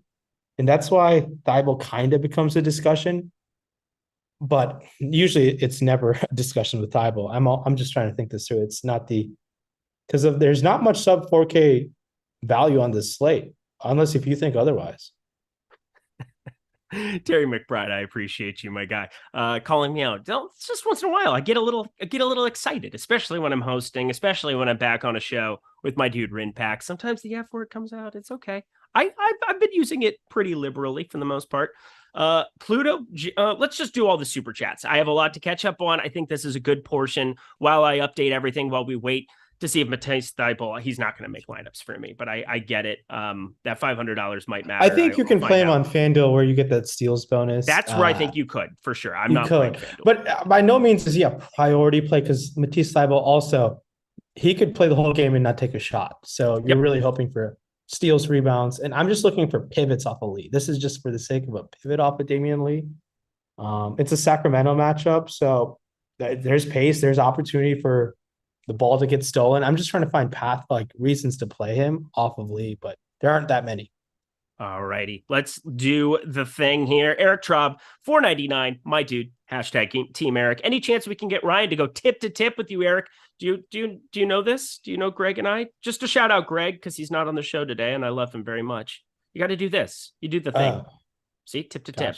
Yeah, just to see how it feels, just for a minute. Is that Jordan Klein's preference too? I think it is. The Claw 28, my boy. I love him so much. He just was in rare form Saturday. My boy. He also threw me under the bus on Twitter, but that's kind of a commonality now. The Claw $28.99. D. Lee, Niang, or Eason. And Eason or Eric Gordon, DK for double up. All right. Those are four guys. You're just playing Damian Lee in double up. So just do that. Yeah. I don't want to play him, but he's asking in double up specifically. Correct it for double ups. Yeah, I think that's okay. I don't really like going to Damian Lee at all. So yeah, I could honestly even take a chance with Tari Eason, but that's too cute in double ups. I have to get Steph on the phone, talk some sense into you. His boy that he somehow let leave his team anyway. It's how it works. Joe K, $2. Shout out to the Slate starter. Shout out to you, Joe K. It's good to be back. Cyber Real Estate, $5. Hey, here we go. Hello, Stokastic. I just started playing So Rare. So Rare do Fab 5 lineups for two gamers. Who are the most consistent players this year in basketball? Well, if you can roster whomever you want, Giannis and Luka, they are consistent because they score the most fantasy points. But when you start talking about relative to how much a card might cost, and if you guys don't play So Rare, check it out. It's a pretty great thing. We're going to possibly see what's going on. Just might want to get a little familiar with So Rare here. I'm just saying. The thing with So Rare, you should be taking advantage at the market as well. Like potentially like Kawhi Leonard, because their pricing is based on their point pricing, their salary cap pricing is based on the last 10 fantasy point averages. They use a different scoring system, but like Kawhi Leonard was undervalued for a long time, and now he's slowly ramping up. So you could have had a buy low opportunity there. But Giannis is by far the most consistent, and Luka for sure. But I don't think you can play them both in that format. I'd be shocked. I don't think you can either. Yeah. But it's a really fun game type. We'll talk about it here in the future. Pluto Jace, $2. Horton Tucker, Damian Lee, or Eric Gordon FanDuel. Oh my God. Taylor Horton Tucker, this guy needs to be put in timeout. Well, actually, no, the Utah Jazz need to be put in timeout because they are just killing me. That out of the middle of nowhere, Nickeil Alexander-Walker playing over him, Fettuccine Alfredo playing over him. I didn't enjoy that. You know what I'm saying? Fettuccino, but whatever. How do you feel about that? We know Lee is going to be out of the conversation. So Gordon or Horton Tucker for you? Man, that's gross. It's super gross. You gave Eric Gordon a shout out, which is more shout outs than I've given him all year. Yeah. I will go with Eric Gordon. All righty. Almost made $4.99. Yeah, it's really gross. Maybe do something else with that, but almost made $4.99. Big fan of your content. Rinpack is my favorite, but can we please talk some FD as advertised? Thanks. We've been talking about FD. We just talked about FD. That was a super chat for FD. I talked about Chris Paul being 7,200 and still being a good play over there. We kind of talk about some of the difference in salaries. And obviously when I do the shows with Josh pretty much plays exclusively on FanDuel, and I'm exclusively on DraftKings here this season. I've been known to play a lot of sites all at once, but it's been a lot cleaner and easier on my life just playing one this year. I've had to tone it down a little bit because otherwise I just have too many things going on in the evenings, such as life. But FanDuel, anything that really stands out to you? Because for me, I see a lot of really owned Phoenix pieces that I would really want no exposure to. I think Mikal Bridges is fine to take some chances on just because of this Houston matchup, but the like cheaper guys, I think we can find some solid pivots off of them. I think Chris Middleton looks great even at 6,900. I have no issues going to him there. And we touched on guys like Chris Paul and Giannis. Giannis sub 12K on FanDuel. Yeah, let's go with him. Jordan Poole is coming in with a ton of ownership. I think I would be willing to take a pivot off of him at that ownership tonight. I'm not sure though. At this moment, I haven't started building anything yet. I just built something on FanDuel for a second. Domantas Sabonis, oh boy, 8,800. I would have a lot more of him than I would over on DraftKings today. 9,400, very different, and I get it. De'Aaron Fox is back, but I still like 8,800 Domantas Sabonis in this spot. The guy can get in some foul trouble from time to time. I'd have to think about that a little bit, but that was your quick synopsis. I will make sure that I talk a little FanDuel here for you throughout this program and the rest of this program. Cool. We've got so many super chats. You guys are unreal. Hit the like button too. Just wanted to throw that in there. Coley Post in $9.99. If I want to make a rule in FC that forces at least one warrior into any lineup that has 2+ bucks, is that possible? Sure is. You simply make a group. You just sling every single buck in there, and then you say at least one, and then you would have the entire Golden State team that you would just pin and put in there. It's really not that hard. So yeah, so go up to groups, go fire that one up.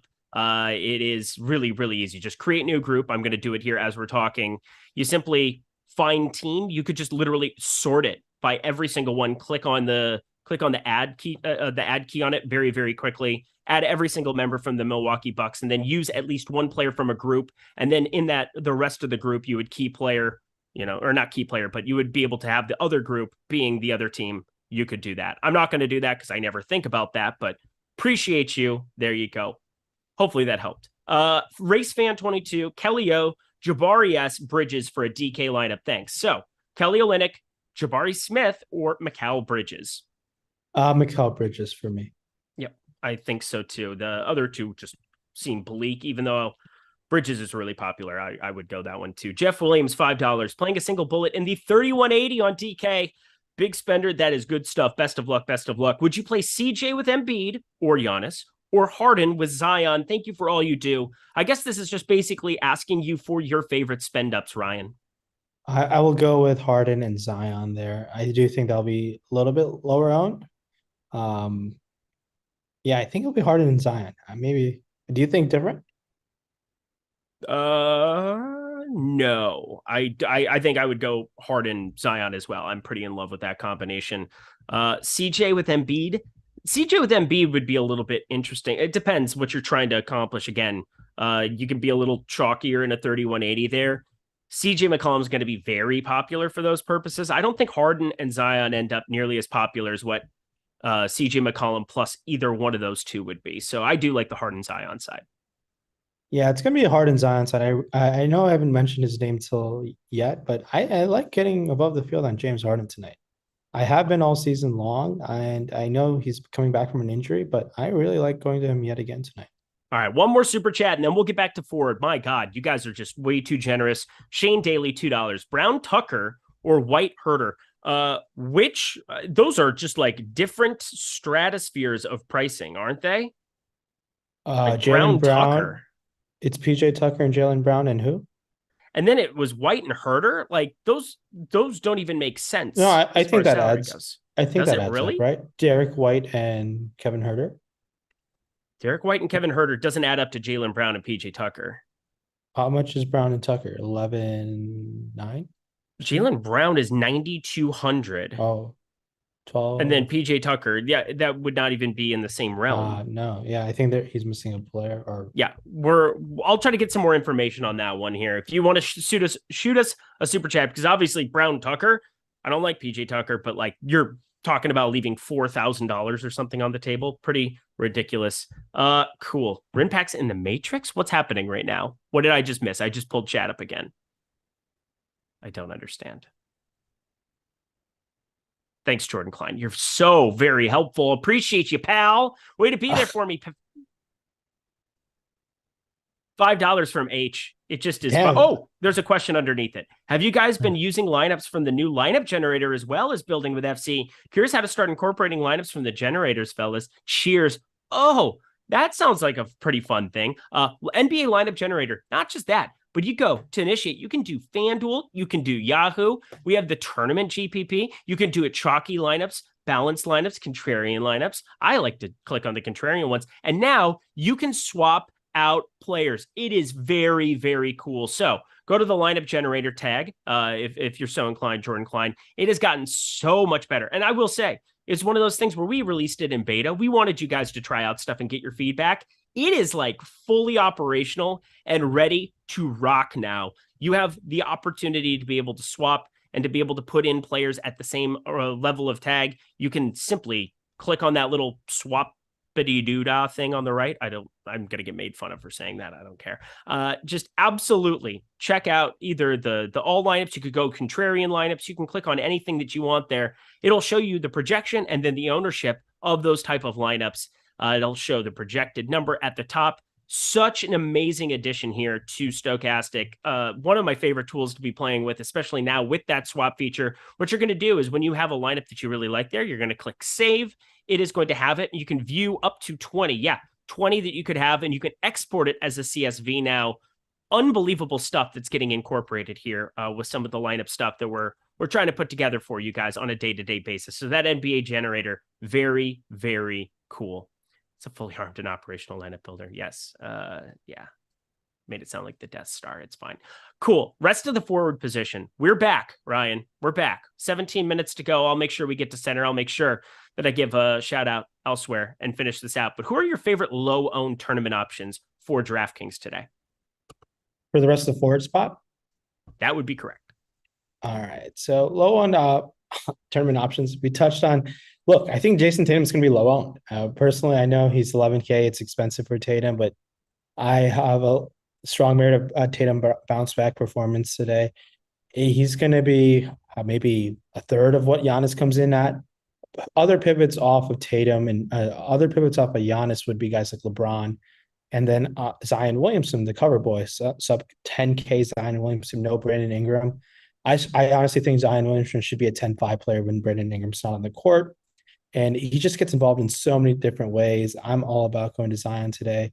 I know we're not used to this type of Zion price tag, but he's for real. And sub 10K LeBron James, come on. We know what he can do night in and night out. He's inching closer and closer to breaking that Kareem regular season record as well. So these are low-owned pivot studs. Like they're going to be coming in a bit low-owned than I thought. I never really have interest in Tobias Harris when both Harden and Embiid are healthy, but it's a Sacramento matchup where he's going to come in significantly under-owned. I'm willing to take some chances with a guy like him as well. And the next tier, I like going to Larry Nance. Willie Green has done this situation where he'll kind of sporadically not close with Valanciunas, and Larry Nance has a potential to close in this matchup, depending on what Will Hardy does on the other side of things. I'm willing to take some chances with Larry Nance, especially on this 5-game slate tonight. There's a lot of pathways for him to pay off a sub $4,500. He comes in at $4,400 price tag. It makes a lot of sense to take some chances there. We've seen Kuminga kind of show us why he was drafted in the top 10. He's paying off with that talent of late. Top spot in Milwaukee. He might be over-owned today. I just don't see a lot of pathways for him to be successful. And then as gross as it sounds, I never like rostering Grant Williams. He's really annoying to watch on the basketball court, but they're going to need bodies for Anthony Davis. Blake Griffin with those broken knees, and I just don't think they have the bodies to control Anthony Davis on the other side of things. I expect them to throw Grant Williams at him. A pathway for Williams to play upwards of 28 minutes is definitely on the table tonight against this Lakers matchup. All right, more super chats. This one made me laugh. Frankie Lofton, $5. Rin pack answer only. Okay, so I'm gonna shut the. Almost said it again, Terry. We'll get a swear jar going for me here, but that just made me laugh. I was like, he does not care what I think. That's fair. Embiid, Harden, Paul, and the rest 4K players single entry. Is that approach okay today, or should I try to do another approach? Thank you, you big bro. Right. I think that's fine. If it depends on who these 4K players are, you can definitely get to some of them. We touched on some 4K players in the forward spot, willing to take some chances on. I don't have any issues starting with those three guys. Yes, Embiid and Harden have some negative correlation. Is there a pathway they both put up 60 plus? Probably unlikely, but can Harden put up 50 and Embiid get the 60? And is that enough? Certainly is so. But I definitely think it's fine to do so. To do that, I have no issues. I don't know if you need to spend up across the board like that. I really would like to get in Middleton at 6K. I think that's a great price point. But that's my answer. I hope I helped. I mean, I won't add anything to the conversation. That's as blunt as it gets for a super chat. It's all right. I try to be hardworking. I try to do the best I can. But here's the thing. I don't give a shit what I'm going to say compared to you. You've proven it time and time again here in the old DFS streets. So, you know what? If I'm gonna catch a stray, I might as well catch a stray in your name. I'm all right with it. Hit the like button, everybody. It goes a very, very long way for us. Rayen just did a great job of breaking down every single forward that's ever played the game of basketball. I appreciated that. Just to show my thanks. Here's 3 days of NBA free. Yeah, you want to see that lineup generator again and try it out?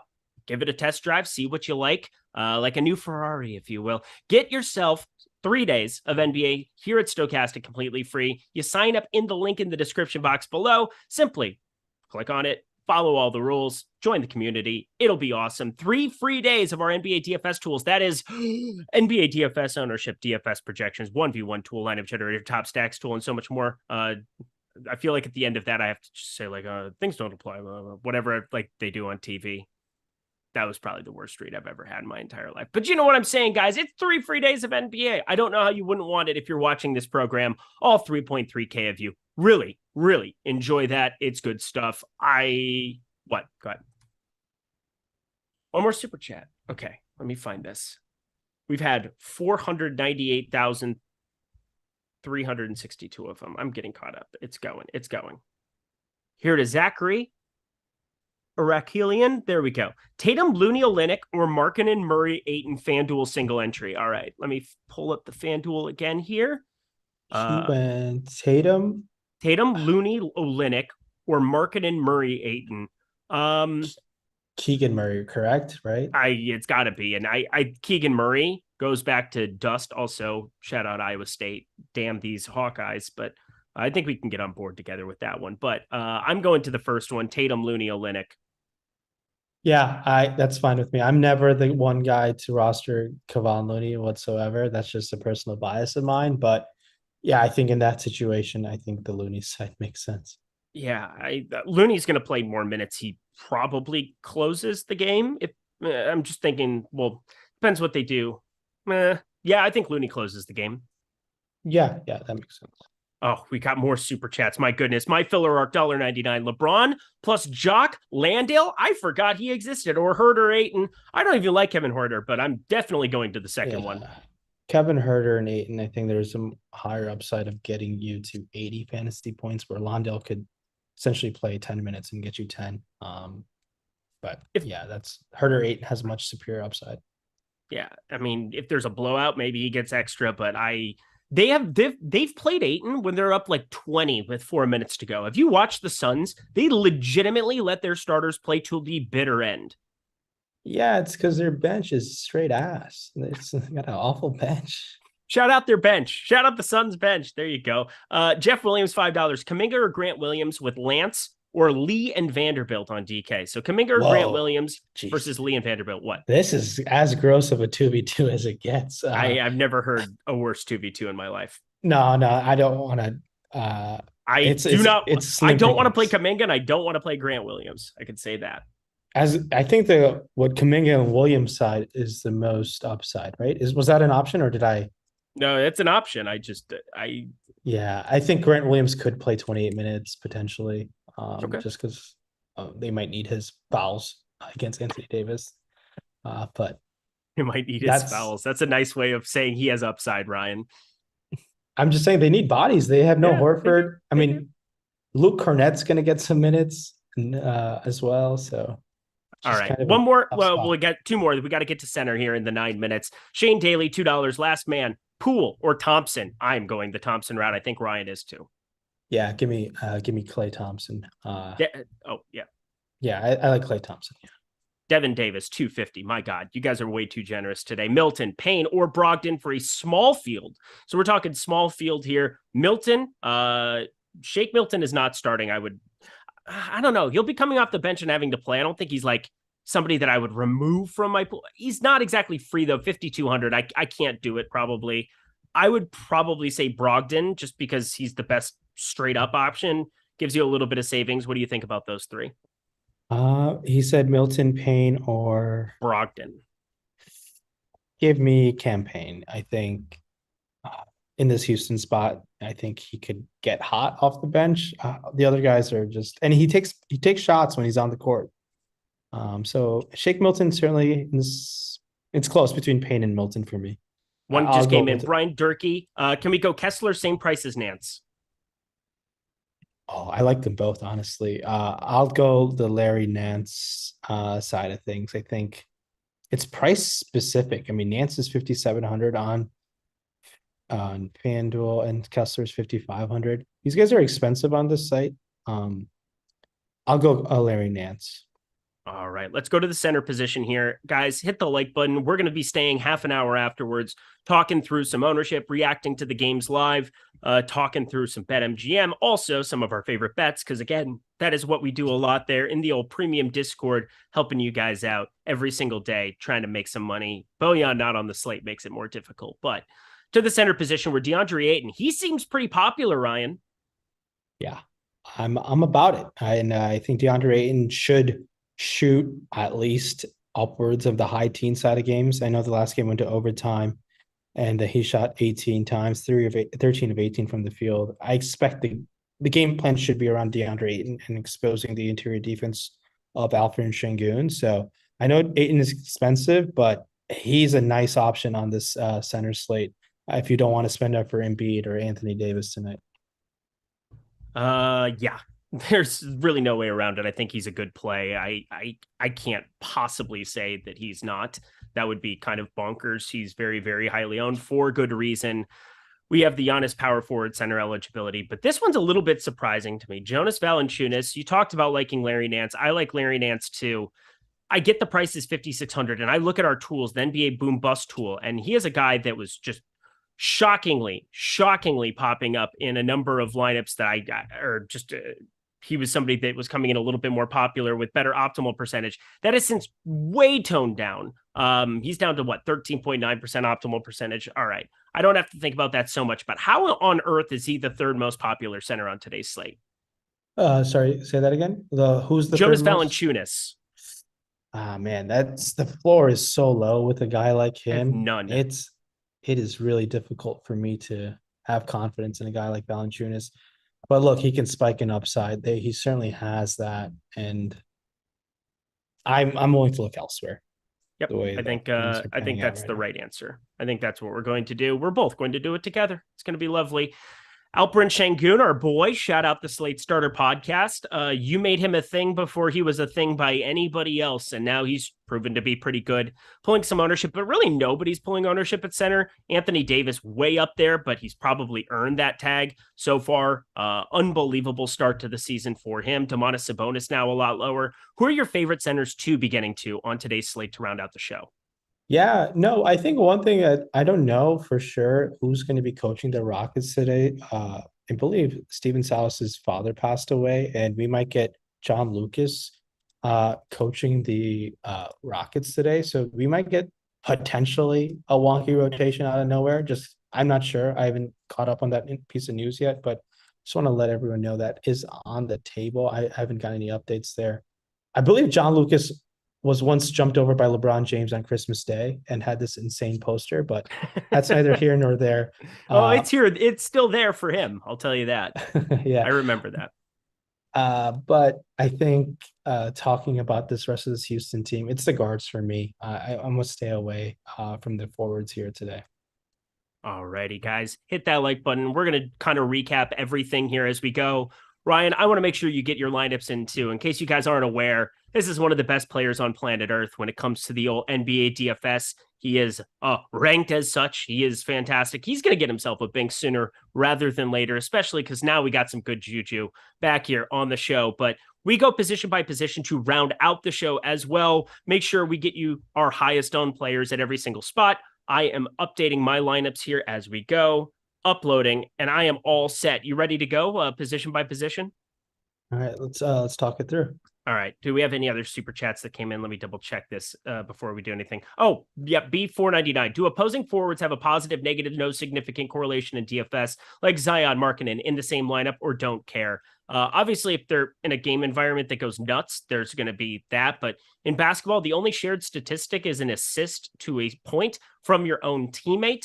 And yeah, if a game goes to overtime, maybe you have correlation just in terms of more time that exists there, or if both teams play up in pace, sweet, there might be correlation, but not something you have to think about because then you're double counting. It's already updated in projections for you. Anything to add to that, Rayen?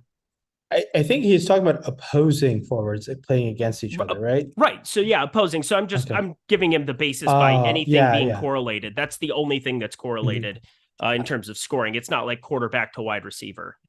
Yeah, no, there's no it probably over the large sample, there's probably no correlation at the end of the day based on that.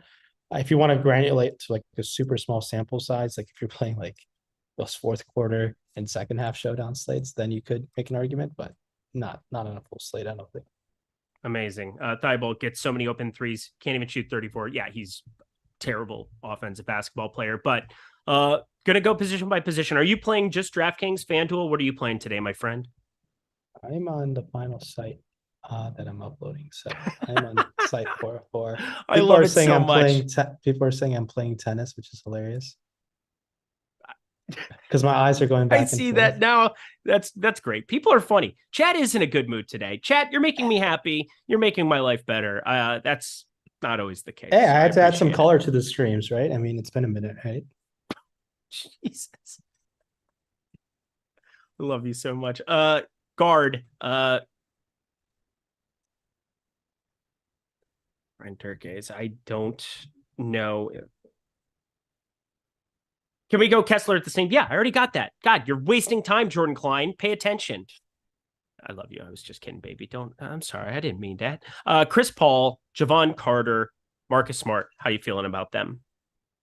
Not that interested in Javon Carter, just because when you're sharing the court with Middleton and Giannis, it's not going to be the Javon Carter show like we got against that Oklahoma City where he just went Allen Iverson on us. That's not going to happen. So I think the other options are much better. I just want to make a quick announcement to the viewers. It is very hard what Eric and Greg do, uploading lineups and doing a show. I don't have no idea how you guys do this every single night. This is really, really hard. And a lot of kudos goes to them, and everyone should be hitting that like button for what these guys do on a night in, night out basis.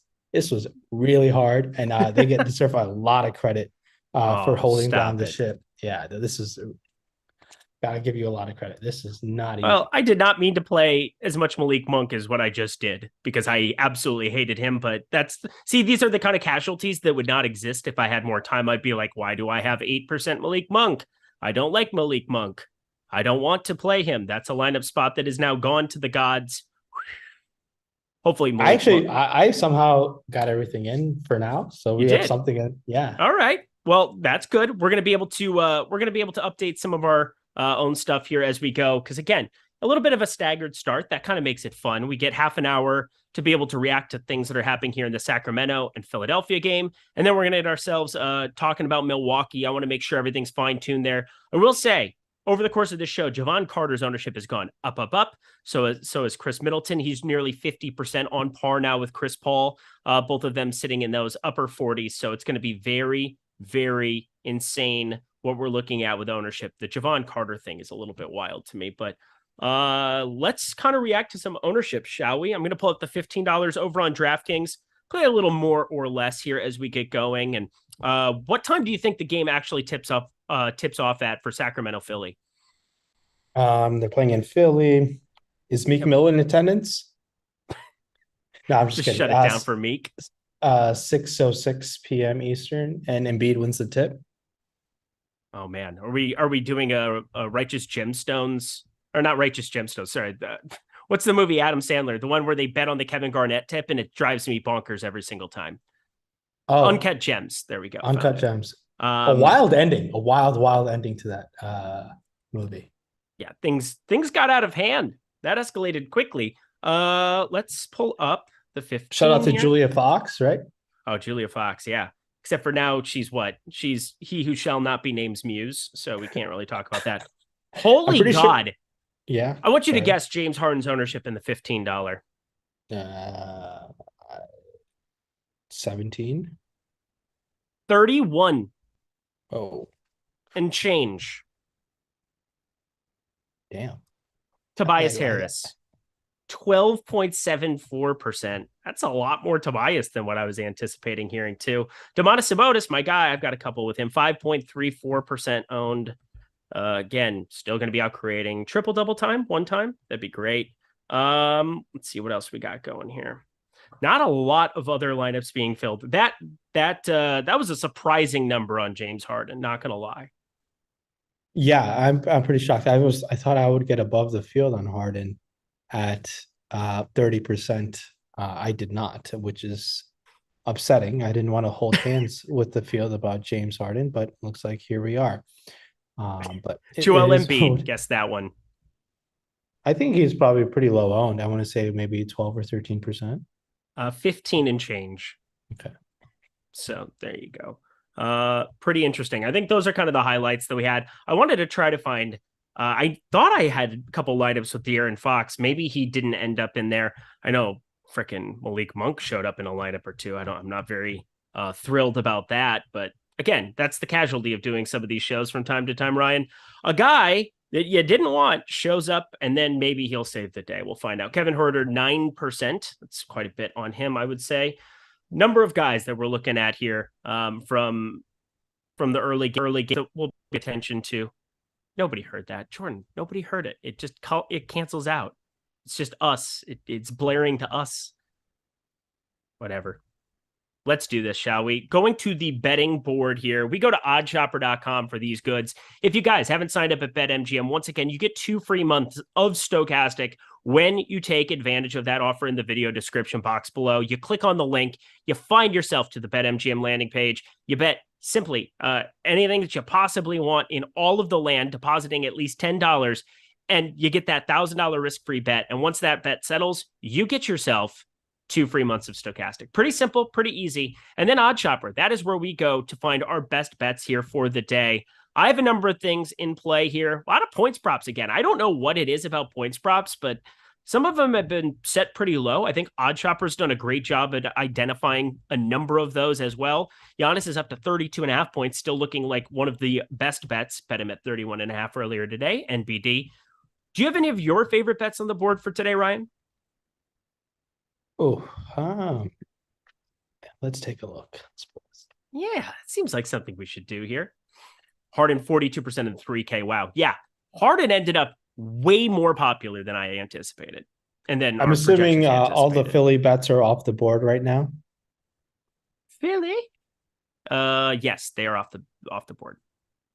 What is the eight in points prop right now?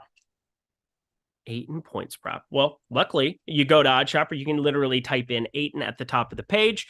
It'll show you every single one of his props for the day. It looks like rebounds is projecting out really well in our tools. A little bit less so going to the points, but not by a drastic margin. 20.5 is the over-under there. 20.5 on him. How do you feel about that number at BetMGM? That's a really good line. I mean, it makes sense why it's at that line. I think it's a good line. Points plus rebounds might be a safer option if we have that capability to filter that. Would be awesome. I think the points plus rebounds is maybe a shot I'm willing to take on Ayton. I just really like the matchup for him. And I think if Monty Williams does this correctly, he should feature him a lot more tonight. But that's my guess on DeAndre Ayton. If James Harden had an assist prop on the board today, still available, I don't mind sprinkling a little bit over it. It must be taken down, but I think Harden in the Sacramento matchup seems like has the ability to put up a nice fantasy outcome, and I think he can dish out quite a few assists. Is Mitchell starting? as well. No, Davion Mitchell is not starting. De'Aaron No, Fox is no. playing basketball today. I don't think Davion Mitchell is starting now. And if he's starting, I am he's like on my shit list. He does not put up good fantasy points production. Who's on your shit list? Davion Mitchell. He's a great Oh, defender. yeah. Don't get me wrong. Yeah, he's very good at the old defense. Cool. All right, guys, let's party, shall we? I've got a couple bets that I like coming up here later in the day. Specifically, I like all things Giannis because that number is too low.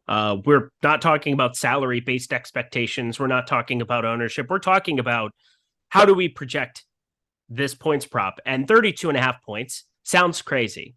Sounds like a gigantic number, but guess what? Going up against Golden State in this spot, I'm absolutely in love with the over of that.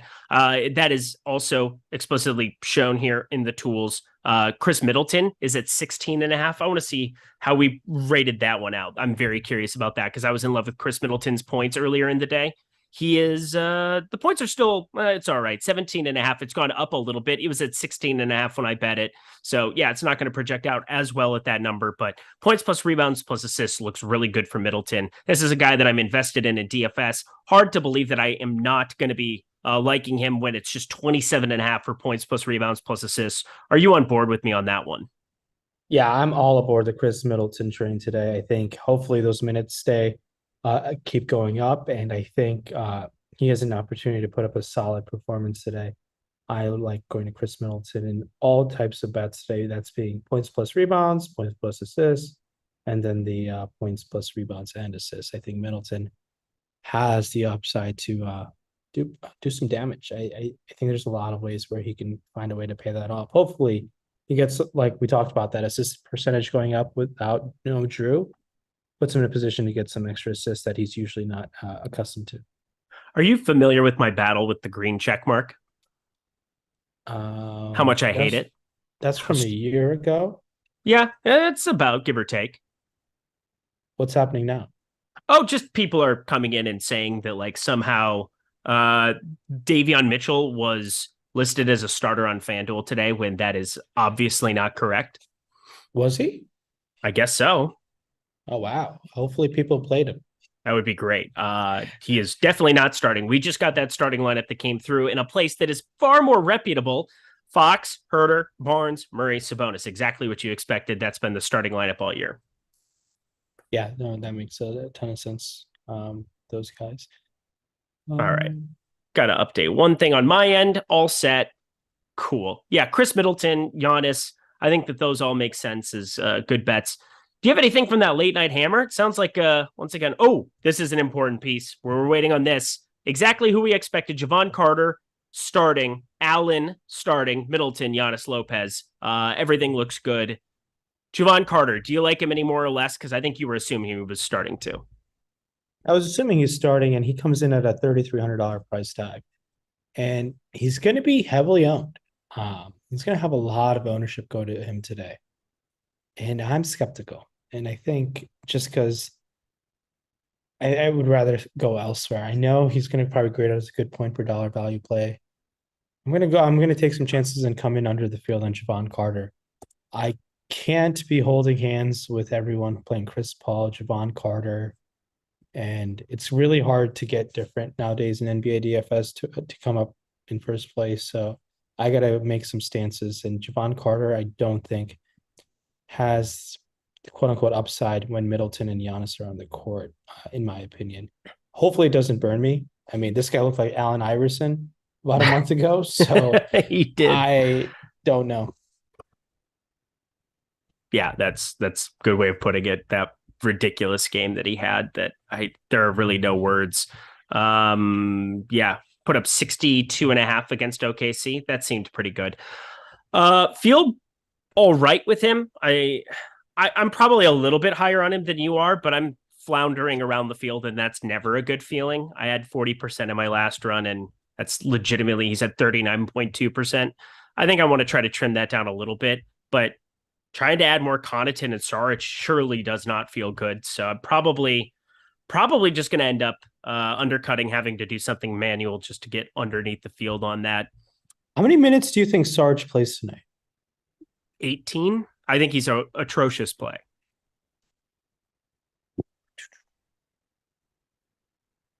The opportunity, he played 21 last game. Yeah. You're telling He me started, played 21, Yeah. didn't come back against a Pelicans team that if he was going to be in a closing lineup, it would make sense when you have Zion and Larry Nance that he would maybe be a part of that. He was not. So I do not feel good going up against Houston that if you don't have Şengün or, it's they're still just kind of putting Garuba and Fernando on the back burner. Jabari Smith has been playing some backup five. I don't feel very good about it. Yeah, no, it comes down to like who else sub 4K are our options, right? Let's pull up the guys sub 4K. Yeah, let's do that. Let's talk some of the sub 4K ones. I think that'll be very helpful for the people. Once again, you have one of the top players in all of DFS talking you through his favorite value pieces on a 5-game slate here. 1 game locked.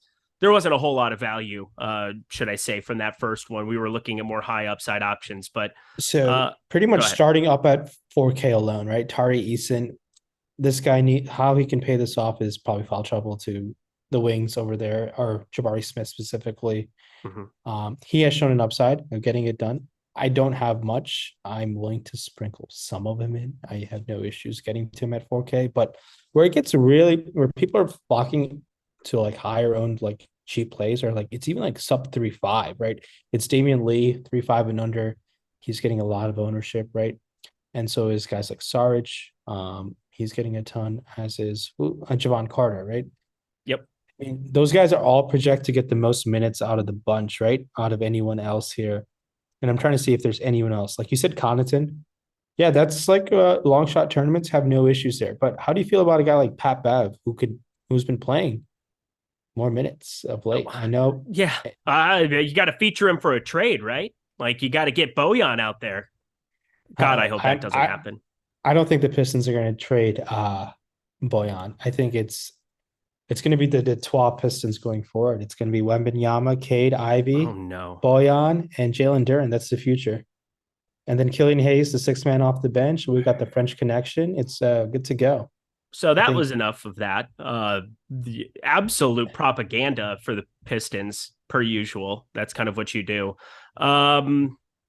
I don't like a lot down here. I'm not getting into this range a whole lot. I brought up Pat Connaughton because he's up around 21%. He's still popular. Like I think if you're trying to make something work, him and Javon Carter do make the most sense out of everybody down here. Again, I have a little bit more Javon Carter than you do, and I'm okay with that. I don't feel great about anything else that we're looking at down here. I mean, Javon Carter for sure has the highest minute ceiling out of the bunch here. There's no denying that. And then the next tier, this is an interesting. There's just, I don't want to play a whole lot of anything. The opportunity cost of Javon Carter taking up a point guard spot, right? Who do we lose out on? You can play him at shooting guard. You can play him at shooting guard on DraftKings, right? Yep. Yeah, that's probably why his ownership is getting up that high.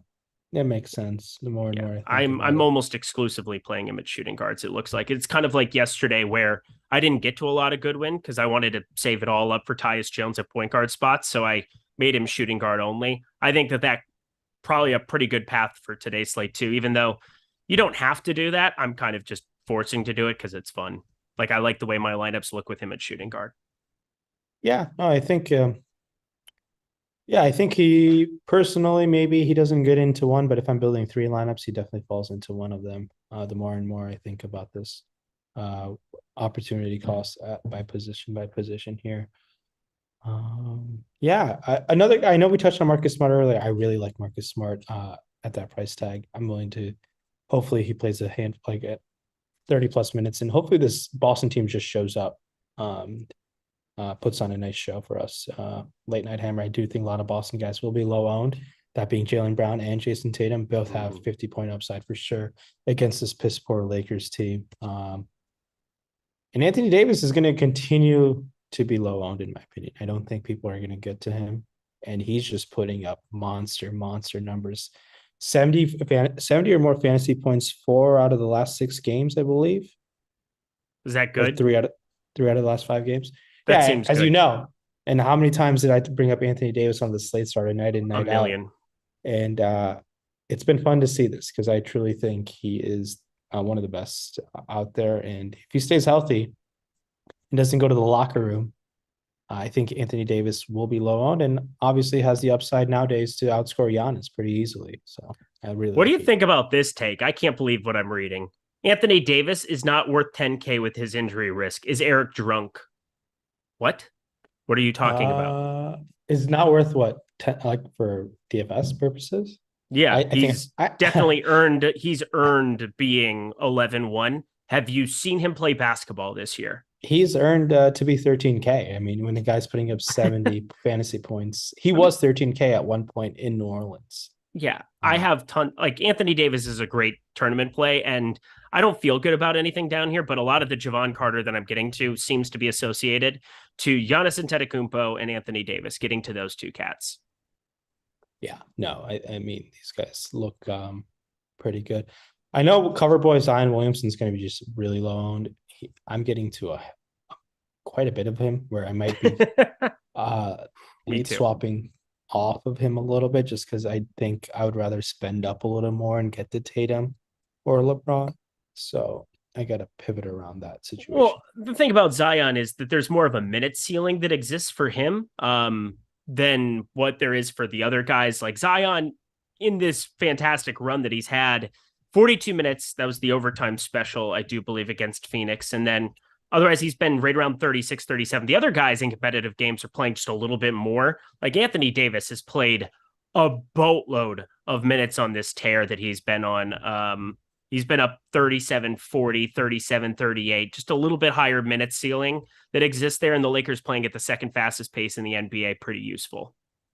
Yeah, I just want to follow up on a question. Someone asked about Najee Marshall. My interest in him is pretty much next to zero with Herb Jones being back tonight. Late night slate maybe, but even that might be too thin. Herb Jones will soak up a lot of minutes, and non-zero chance that Najee Marshall is not in the rotation tonight. But that might be. I think he'll still play some, but it's tough for me to go there at that elevated price tag and Herb Jones getting back. All right, y'all, hit the like button here. We have 11 minutes left of our show. I'm kind of updating a couple of things that kind of fell through the cracks as we were talking through some of the Milwaukee stuff. That game locks next, and then you have another half hour till the next game. Going to be a really fun slate to be updating your lineups. Make sure you're at your computer, you're updating your projections here at Stokastic, and you're set to go. How are we doing over there? You got everything? Are you literally playing every site tonight? Yeah, I am. Your first live before lock in a while, and you're just raw dogging it. I mean, got to do what you got to do, man. Marbu Wishnat Jr. I love that name. Brown, Markkanen, Lee, or Brogdon, LeBron, Draymond on DK. It probably has to be the first one. I know it has Damian Lee in it, but the first one for me. The Brogdon side to me does not appeal to me. How about you? What do you think? Yeah, I'm probably with you. I have a lot of Marcus Smart. I have a very little Malcolm Brogdon. What do we do about Russ? I have 5%. I think that's more than enough. He's 6,700. We've seen at times where he gets in these spots and he gets 36 minutes out of absolutely nowhere, but I'm with you where I don't know. It's not like he's at 6,700. There's just so many other more pronounced plays with guaranteed minutes. Like Chris Paul and Chris Middleton do such a good job of filling up like those mid 6K spots for you. And then I don't know. It's more of like, do I feel like trying to make the 150 spot you get every once in a while from Russ work here? Anthony Davis, LeBron James, both being back. Hard for me to really get involved. If one's out, I'm almost always going to go to Russell Westbrook, as is the field, but like I can't with everybody fully healthy. Well, how much are you buying into Dennis Schroeder playing all those minutes last game?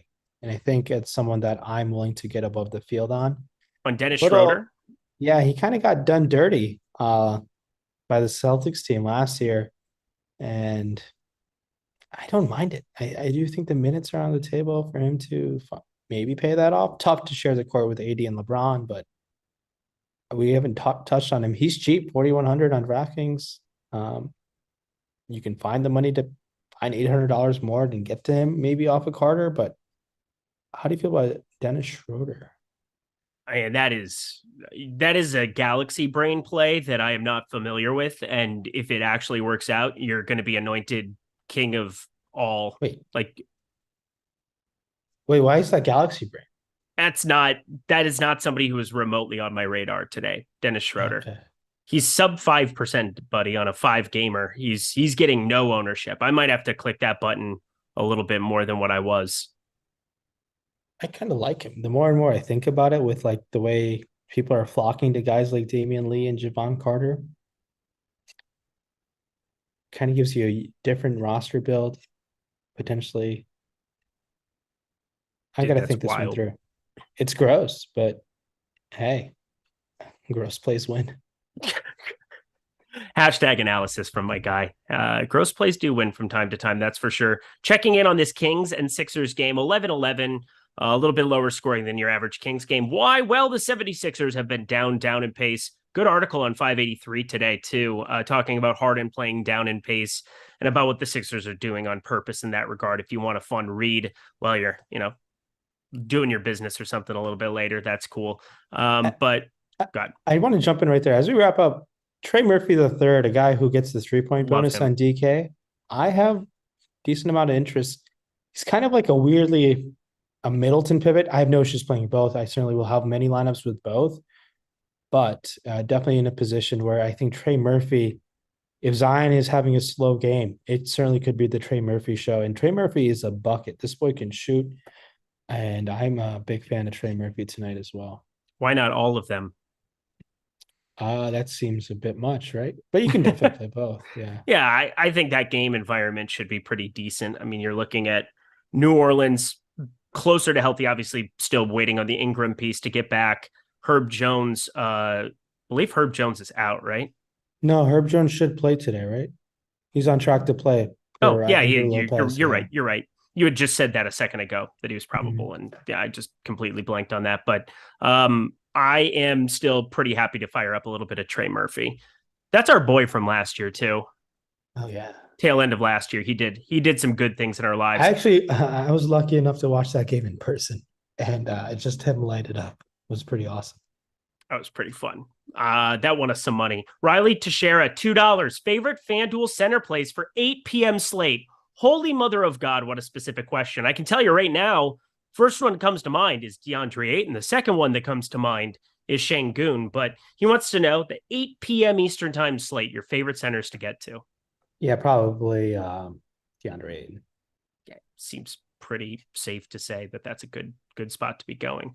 So Mark Conley is playing without a minute's restriction at this moment. Played 27 last game. Let's see, what did he do? 25 minutes last game. He's okay. He's kind of a mid play today. Nothing too exciting. He's no Chris Paul. Chris Paul is just Chris. I can't believe I'm just following we're just all following each other into the darkness here. Can't wait for 30 from Chris Paul, and that's going to ruin everybody's life, especially mine. This guy. Man, I mean, Chris Paul just checks off so many of the boxes today. Yeah, besides it's a freebie by all intents and purposes. I have 87%.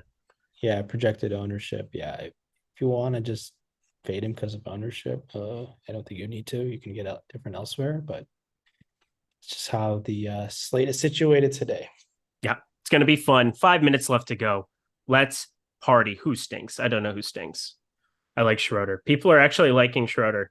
I would agree with all the things that you said. It generally worked out well for me, more than it didn't. On the old slate starter, how you feeling? It was good to be back in a rhythm, wasn't it?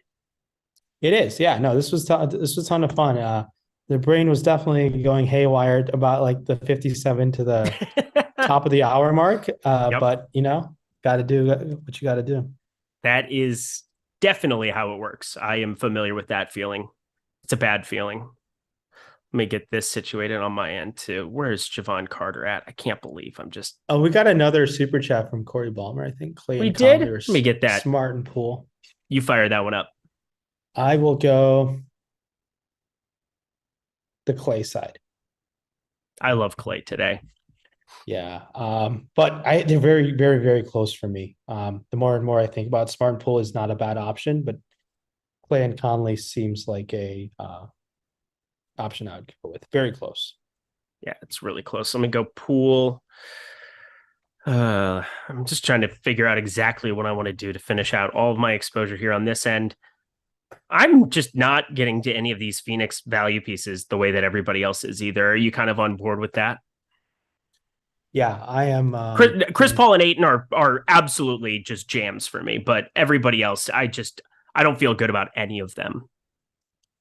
Yeah, I would even like Bridges and Campaign as well deserve some mention. Just because of this Houston matchup, there's so many ways that people are paying off against Houston all throughout this season.